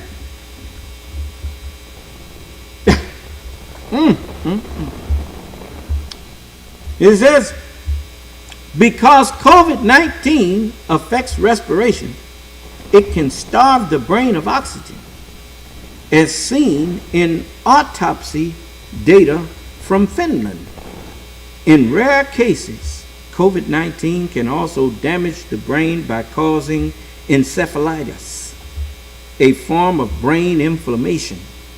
More broadly, COVID-19 can elicit a severe immune response that triggers a storm of proteins called cytokines, which amplify inflammation throughout the body. Long term, I think that word is inflammation here, because it got covered up by these tweet signs and stuff. Long-term inflammation,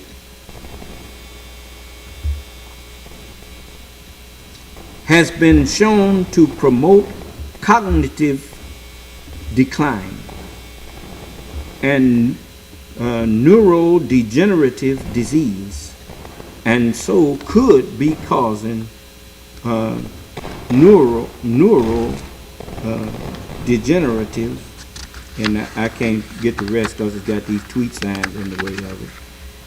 I think you got in a hurry instead of. So now when you copy something, make sure you got every word. COVID-19 survivors. COVID-19 also increases the risk for blood clots for up to 6 months, which can cause strokes that deprive the brain tissue of oxygen. One study found large stray bone marrow cells responsible for the production of blood clotting platelets lodged in the brain capillaries of individuals who died from COVID-19 infection. These cells could cause strokes in COVID-19 patients and trigger some neurologic impairments. Some scientists even fear that COVID-19 survivors could be at higher risk for Alzheimer's disease, based on evidence for a protein called beta amyloid in the brains of younger patients who died of COVID-19. Studies are also accumulating that show direct evidence of the SARS-CoV-2 virus invading the brain. A study for the, you remember, I told you, you just don't know. You are, by not stopping your evil against people, you are inviting death. You are inviting the chastisement of Allah. Now they're telling you that it's attacking the brain. The very culprit that's instructing you is being attacked. Whosoever, what did Moses say? 6 days shalt thou labor and do all thy work. But the Sabbath day shall be a holy day unto the Lord. In it thou shalt do no evil work. And whosoever doeth any evil work in the Sabbath day shall surely be put out of their mind. I didn't hear you. That's what being put to death is. That's how you kill the mind. The brain, you kill the brain and don't let it think properly, then that mind is through. I didn't hear you. It ain't so funny now, huh?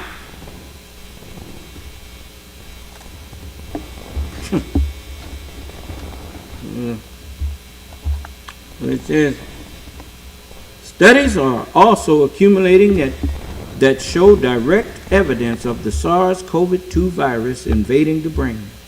A study by the U.S. National Institute of Health, currently under review, illustrates how SARS-CoV-2 can spread well beyond the lungs and the respiratory tract.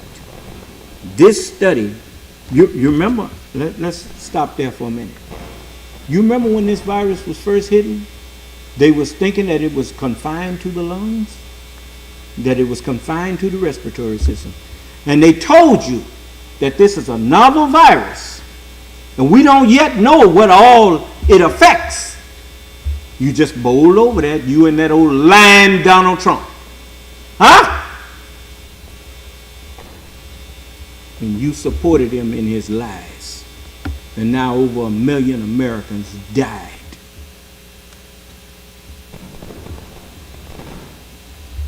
And it says,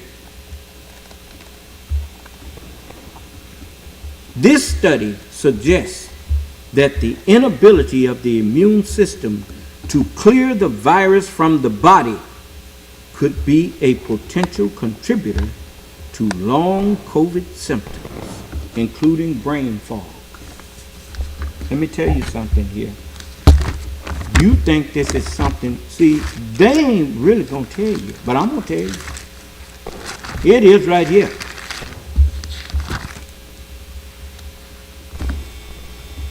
You better listen. It says, it's the 24th chapter of Matthew. And I'm going to start at the 4th verse. And Jesus answered and said unto them, take heed that no man deceive you. Why? Because deceivers shall wax, men shall wax worse and worse. Huh? Deceivers shall wax worse and worse. Deceiving and what? And being deceived. And as it says, for many shall come in my name, saying I'm Christ, and shall deceive many. And you shall hear of wars and rumors of wars. See that you be not troubled, for all these things must come to pass. But the end is not yet. For nation shall rise against nation, and kingdom against kingdom, and there shall be famines and pestilences. A pestilence is a pandemic, like it's going on right now, and they don't know what's happening with this COVID virus. The body can't seem to get rid of it. A pestilence that the immune system don't seem to be able to get rid of. I didn't hear you. All right. It says,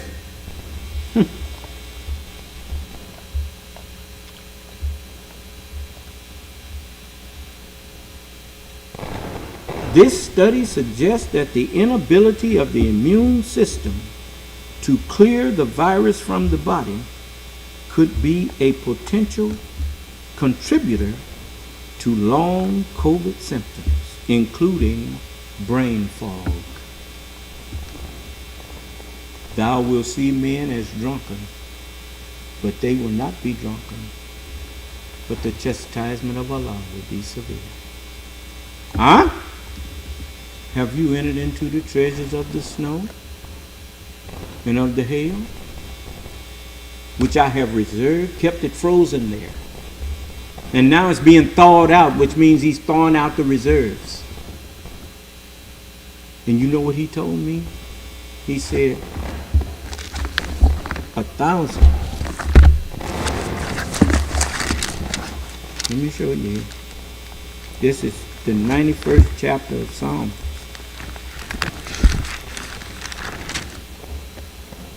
It says,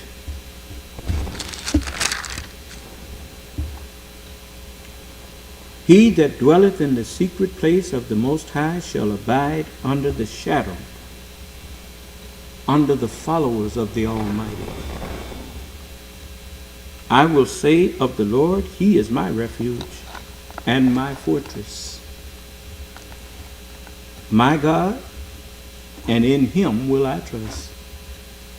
Surely he shall deliver thee from the snare of the fowler and from the noisome pestilence.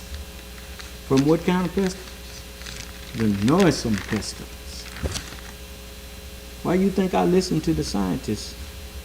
Allah made them able to find a way to help the people.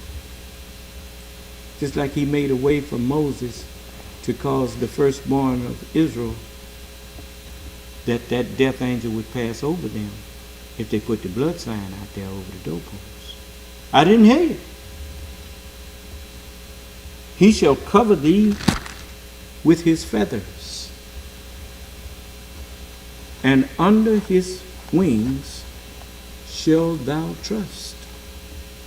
His truth shall be thy shield and buckler. Thou shalt not be afraid for the terror by night, nor for the arrow that flieth by day. The bullets and stuff. Nor for the pestilence that walketh in darkness, nor for the destruction that wasteth at noonday. 1,000 shall fall at thy side, and 10,000 at thy right hand, but it shall not come nigh unto thee. You see the promise that Allah made to me, and why he called me for you a sanctuary? Okay. Let's go further. Counting mild COVID-19 cases. Beyond pinpointing the causes, one major concern is that it's difficult to get an accurate count of how many COVID-19 patients have developed cognitive issues, in part because these symptoms don't always manifest immediately after infection. This was the case for Richard Newman, a U.S. Army veteran who is now an IT manager in Houston, Texas.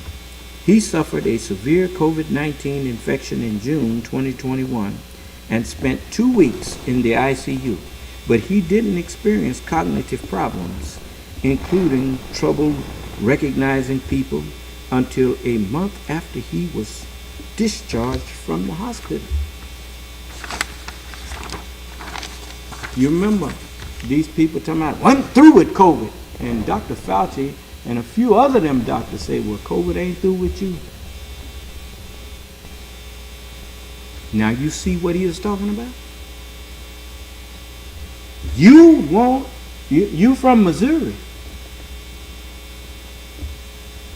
The reason people, they say you from Missouri, because Missouri and misery sounds the same. It sounds, they are spelled differently, but misery, Missouri, everybody that always have to wait until it happened to them always winds up miserable. So they from misery. So, says, I knew the face. I knew I was supposed to know them, but I couldn't remember their name, says Newman. His symptoms have not improved much 8 months after he was first diagnosed with COVID-19. It is very horrible. It is very debilitating, and it really affects your quality of life, he says. You ain't seen nothing yet. You ain't seen nothing yet. You know what the messenger said when Allah showed him how this world is going to be destroyed? He said it made him shudder with fear. If we seeing this kind of damage from one of those newly discovered viruses, what about the other 30-something? Did you honestly think that Allah was living on this earth? The messenger said it like this: do you think that the black man has lived on this earth for trillions of years and haven't learned how to protect ourselves on it?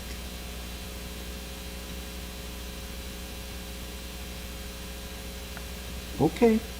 Now remember, you started this. Okay. At least one study shows that 2/3 of COVID-19 survivors seen at 59 hospitals in the United States were diagnosed with cognitive issues during a 6-month follow-up. However, as the recent UK-based study shows, even mild cases can put people at risk, and tracking those patients will be a challenge if they don't make the connection between mild COVID-19 and any neurological symptoms that pop up later. Other survivors may be reluctant to mention their experience with COVID-19 and subsequent neurological problems for fear of stigma and discrimination. Experts also worry that between the wide availability of vaccines and the rise of the relatively milder Omicron variants, people are letting their guard down too soon, because they're not concerned about the possible cognitive damage from getting sick. Although COVID-19 vaccines are highly effective in protecting against serious illness, they do not protect against long COVID in people who become infected despite vaccinations. We need to move away from quantifying the impact of the disease only in terms of deaths and severe cases, says the University of Oxford's Dawood, as evidence from studies on long COVID. And our study show that even mild infection can be damaging. But they ain't listening to it. You're not listening to the doctors. You're listening to YouTube and well, no, I didn't say YouTube no more, because YouTube ain't letting you get on there putting up no bad information. But you listening to your buddies all over the internet on these crazy places where anything goes, as long as you get making $1 off of it. They don't give a damn about the health of their country, the well-being of their country and their people. They don't care. They love money. That's all they love, is money. And you know the scriptures warned us about that a long time ago. The love of money is the root that will lead to nothing but evil. It's all evil. Ain't no good can come from it. When a person falls in love with money, ain't nothing safe. But you know, they made that song. That song was so true. For love of money, people will rob, steal from their mother. For love of money, people will rob their own brother. For love of money, people will do anything. Huh? For that mean, lean green. That's sad. So I want you to come in here now. Those who may want to ask me about anything that I have taught that you want more clarity on, you know you're supposed to stop me at the time I'm saying it and get the clarity. Y'all better get out of that habit of letting people stand up and talk at you instead of talk to you. I wouldn't sit and listen to somebody that call themselves teaching me something and yet won't let me stop them and ask them questions if I have a question in the middle of what they're saying.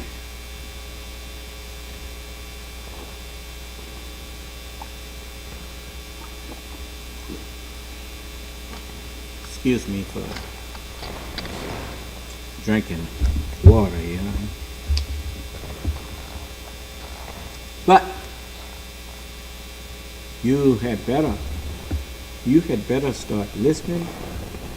Look, what is the purpose of you having a think tank, a brain bank called the CDC? If you're not going to pay any attention to anything they tell you, what does that make you? That makes you a fool.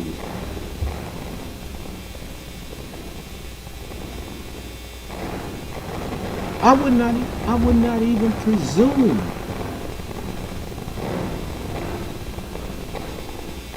to be able to argue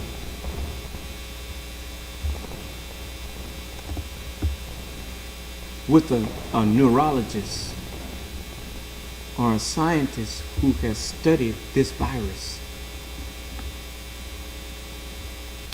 While I know that I would not have even known the virus existed if they hadn't told me.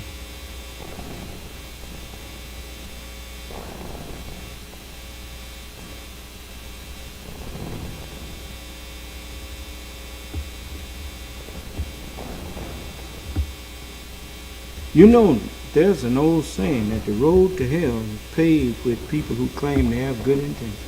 It's paved by people who claim they have good intentions. That's what it should have said.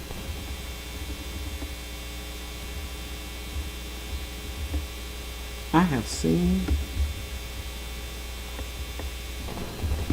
people that claim they love black people and want to help black people. I've watched this all my life. And they convince you to give, to help the cause. And before it's over with, it ain't about the cause. It's about that $60 million airplane you want to buy. It's about that new car he can't be seen driving in no old vehicle or whatever. Or he got an anniversary coming up and we need to take care of him. We need to do everything but what he claimed he was trying to do in the first place.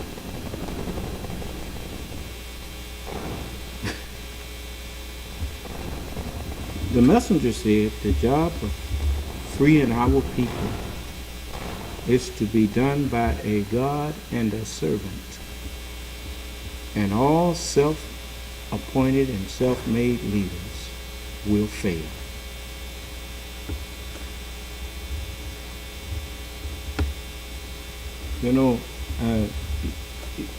If it's just like you, Minister Farrakhan, you get up in front of a captive audience.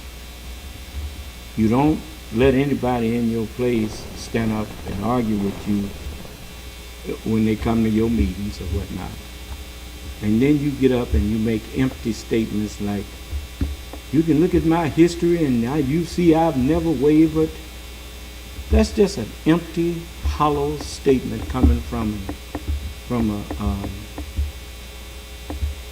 a deceiver. Why don't you get out here in the public like you see me doing and invite the public if there's anyone that think that they got a bone to pick with you about your actions or your deeds over the past years. Do like I do. Get out here in front of the people and let them question you. I don't just invite Minister Farrakhan, I invite all of you to do what you see me do. Because I promise you, you better be ready to meet me. Because when you do it, I'm coming. Because all I see is a bunch of wolves in sheep's clothes. That's all I see.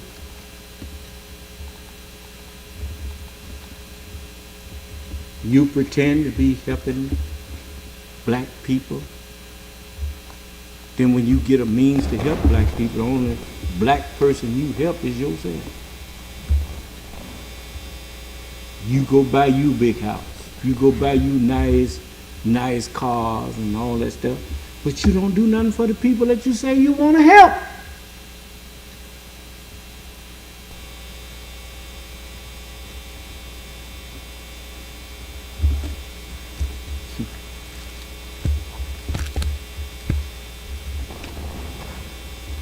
Well, what can I say?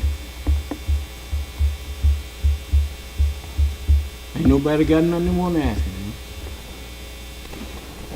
me. Nobody got nothing they want to get on me about. As much as I talk about people, you mean ain't nobody got nothing to say? Yeah, I don't blame you. I wouldn't say nothing either. Not to somebody like me. Because you know I ain't standing up here bluffing. No. I know what I'm talking about. If I couldn't back it up with facts, I wouldn't have said it.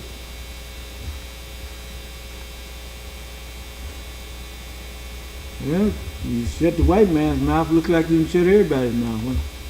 Because that was, I mean, the white man got the rest of them, he got them over a barrel. You know, so, you know, I knew who to go after. You go after him. Yeah. You know, he been out here lying.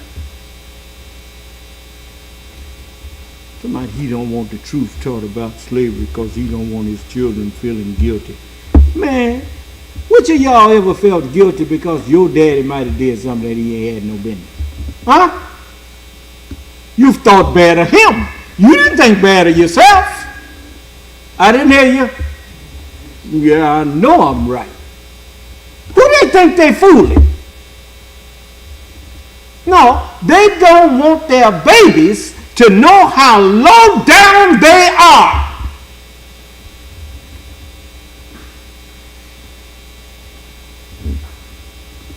But that's exactly what's coming. That's the only way to put a stop to them leading their own children to hell. Them children got to be taken from them. Because if those children become their children, they will become fuel for hell. Look at that 19-year-old went in that church. How old was that boy?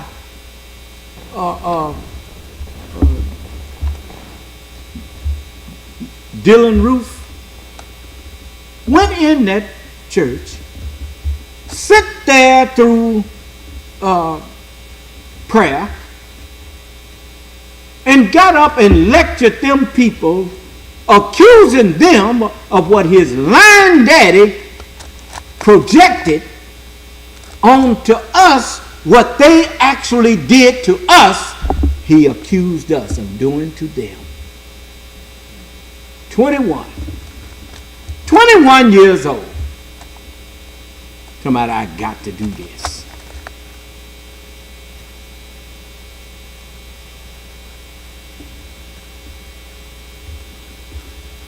No, I'm not excusing him either.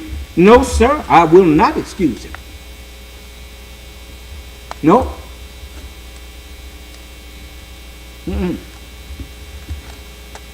man.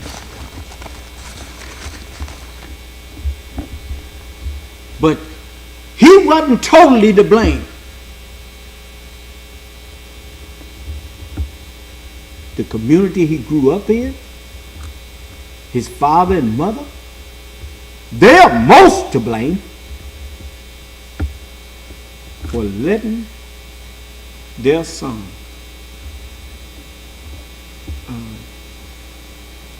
for making their son the victim of lies. That's what Adolf Hitler did to the Jews. He poisoned the minds of his people to make them think that the Jews was responsible for all of their problems. Huh? Well, you can do that to people that's not woke. Huh?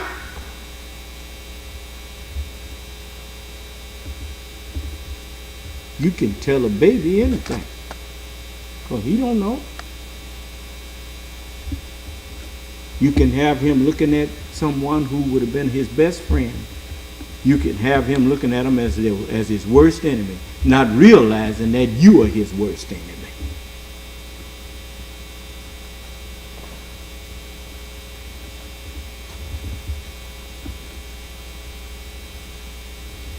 So, I say to all of you children out there, black, brown, yellow, and white.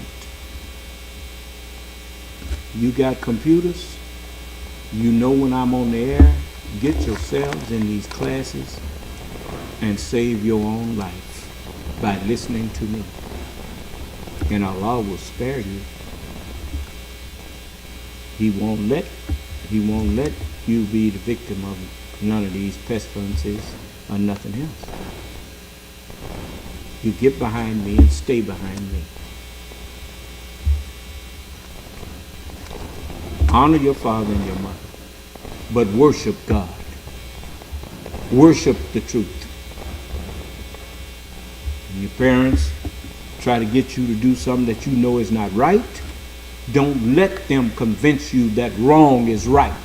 You know how you know when something is wrong? Just ask yourself, where's the proof that they've offered me of what they're saying? And then ask yourself, if this was me and somebody else was talking about me to their children, would I appreciate them talking about me behind my back and not being willing to come to my face when a man is on the air? I'm on the air, giving their parents a chance to come in here and say to me in front of them what they've been saying to their children about me.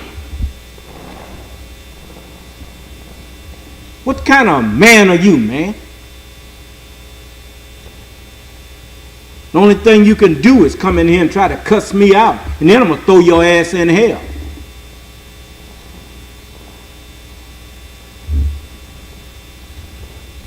You done forgot that what the book said about who's going to lay down with the lamb. It said the lion shall lie down with the lamb.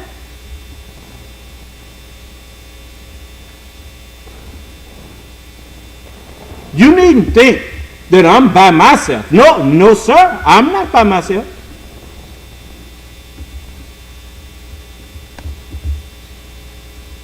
Just because you don't see them, don't mean they ain't here. They told you when they are absent from the body, they'll be present with the Lord. They told you that. David said, Lord, I hate them. I hate them with perfect hatred. They rise up against you, I hate them. David said it. You don't believe it? There it is. In the 139, I think it's 139. I'll tell you in a minute. Right over here in the book of Psalms.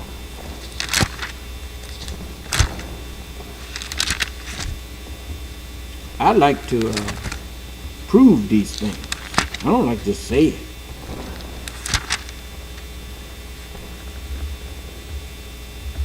This is the 139th chapter of Psalms. And I'm going to start at the 17th verse. David said, how precious also are thy thoughts unto me, O God. Remember, David said, know ye that the Lord, he is God. Say, how precious are thy thoughts unto me, O God. How great is the sum of them. If I should count them, they are more in number than the sand. When I awake, I am still with thee. Surely I am still with thee, meaning I am set at peace. I am at peace with you. It says, surely thou wilt slay the wicked. I'm slaying the wicked now with the word of my mouth. Huh? It says, thou wilt slay the wicked, O God. Depart from me, therefore, you bloody men, you people who love to make mischief and shed blood. For they speak against you wickedly, Lord, and thine enemies take the truth in vain. Huh? Do not I hate them, O Lord, that hate thee? And am not I grieved with those that rise up against thee? I hate them with perfect hatred. I count them all mine enemies. So David won't help you. David with me. And if David is with me, what about Jesus? Moses, Solomon, Muhammad. Search me, O God, and know my heart.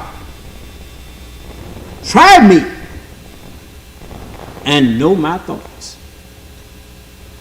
and see if there be any wicked way in me, and lead me in the way everlasting. So I'm so thankful for David. I'm so thankful for Jesus. I'm so thankful for all of the help that Allah gave me.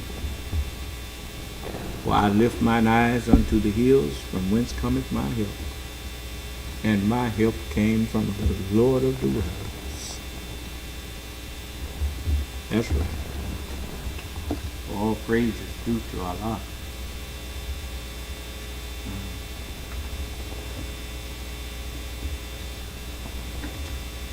Now,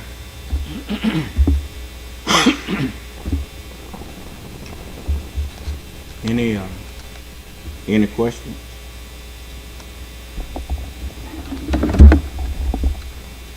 I'm glad these microphones working so good that they didn't tell me I need to turn mine on. So all praise is due to Allah. So I think we're going to close out with one of my favorite songs.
And may all your success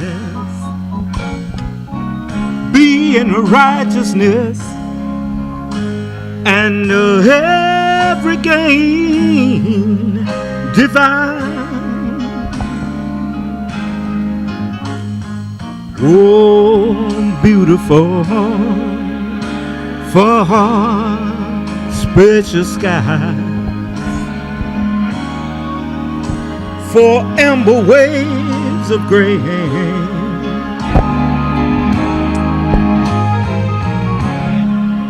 for purple mountains, they stand just like great majesty above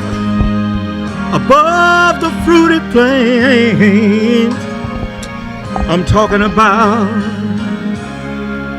America, sweet land America.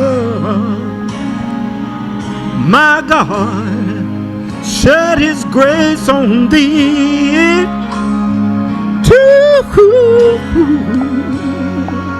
to crown your good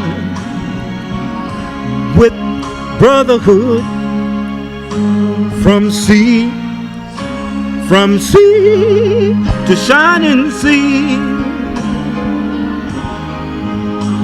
America, ooh, Allah bless America, and shed his grace on thee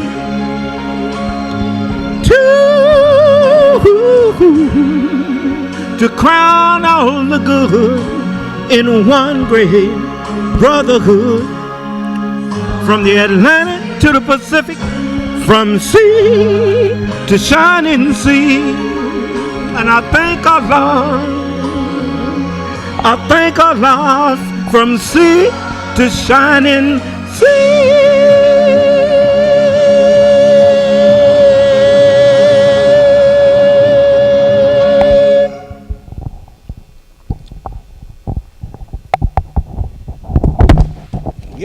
like that song.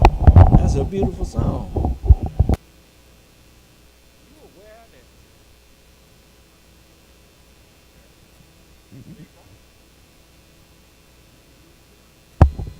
You get it right? All right. Are you aware that the continent of North America produced us? Sustains us? Then why you don't like that song? You gotta grow up, man. Don't worry, I'm gonna help you all grow up. You know? Yeah.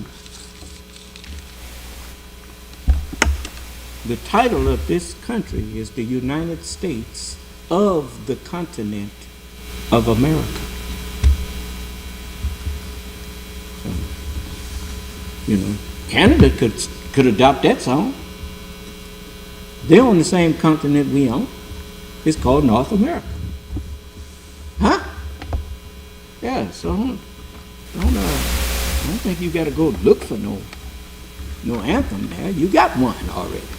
You can have the other one too, but it's all right. So I'm gonna let you go. I don't like to leave you sad. Look, Allah is the judge of who lives and who dies. You know, certainly I'm afraid of this virus, but I'm afraid of Allah more. Because He controls the virus. He's the God of all living things. And if He say, touch not mine anointed, well, that's that. I didn't hear you. And if the only thing He want me to do is put a blood sign in my body on the doorway, get the immune system something to watch out for, I don't mind doing that. I don't think that's too much to ask. Okay. So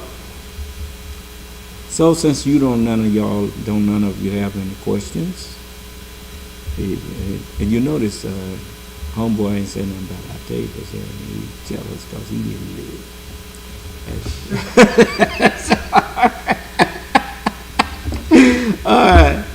All right, I'm gonna let y'all go. Well, we give him credit. He helped put in some last night. But ain't they pretty? All right. Man, that's got taste. I just didn't have no money. So y'all gave me some money. Now you see how much good taste I got. All right. So may Allah bless us all and keep us safe and in our right minds. I want you to take some footage of our latest achievement here. And I want to be able to show the people. Okay.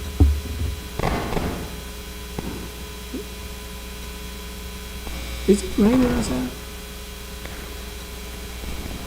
I keep hearing something back there in the kitchen like it's something.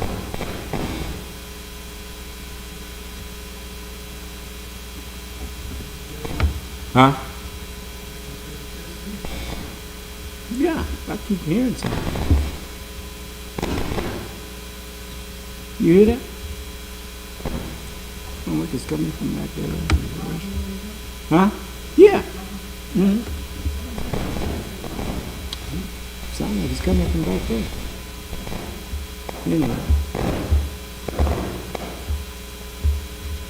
All right, then I'm gonna let y'all go. You know, since us kicking it, and people gonna think we crazy around here. Get off here. So may Allah bless us all and keep us safe and in our right minds, who believe in His word and who are trying to live up to it.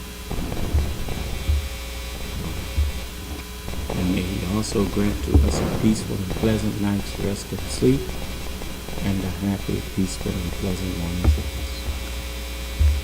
May Allah's Salam Alaikum.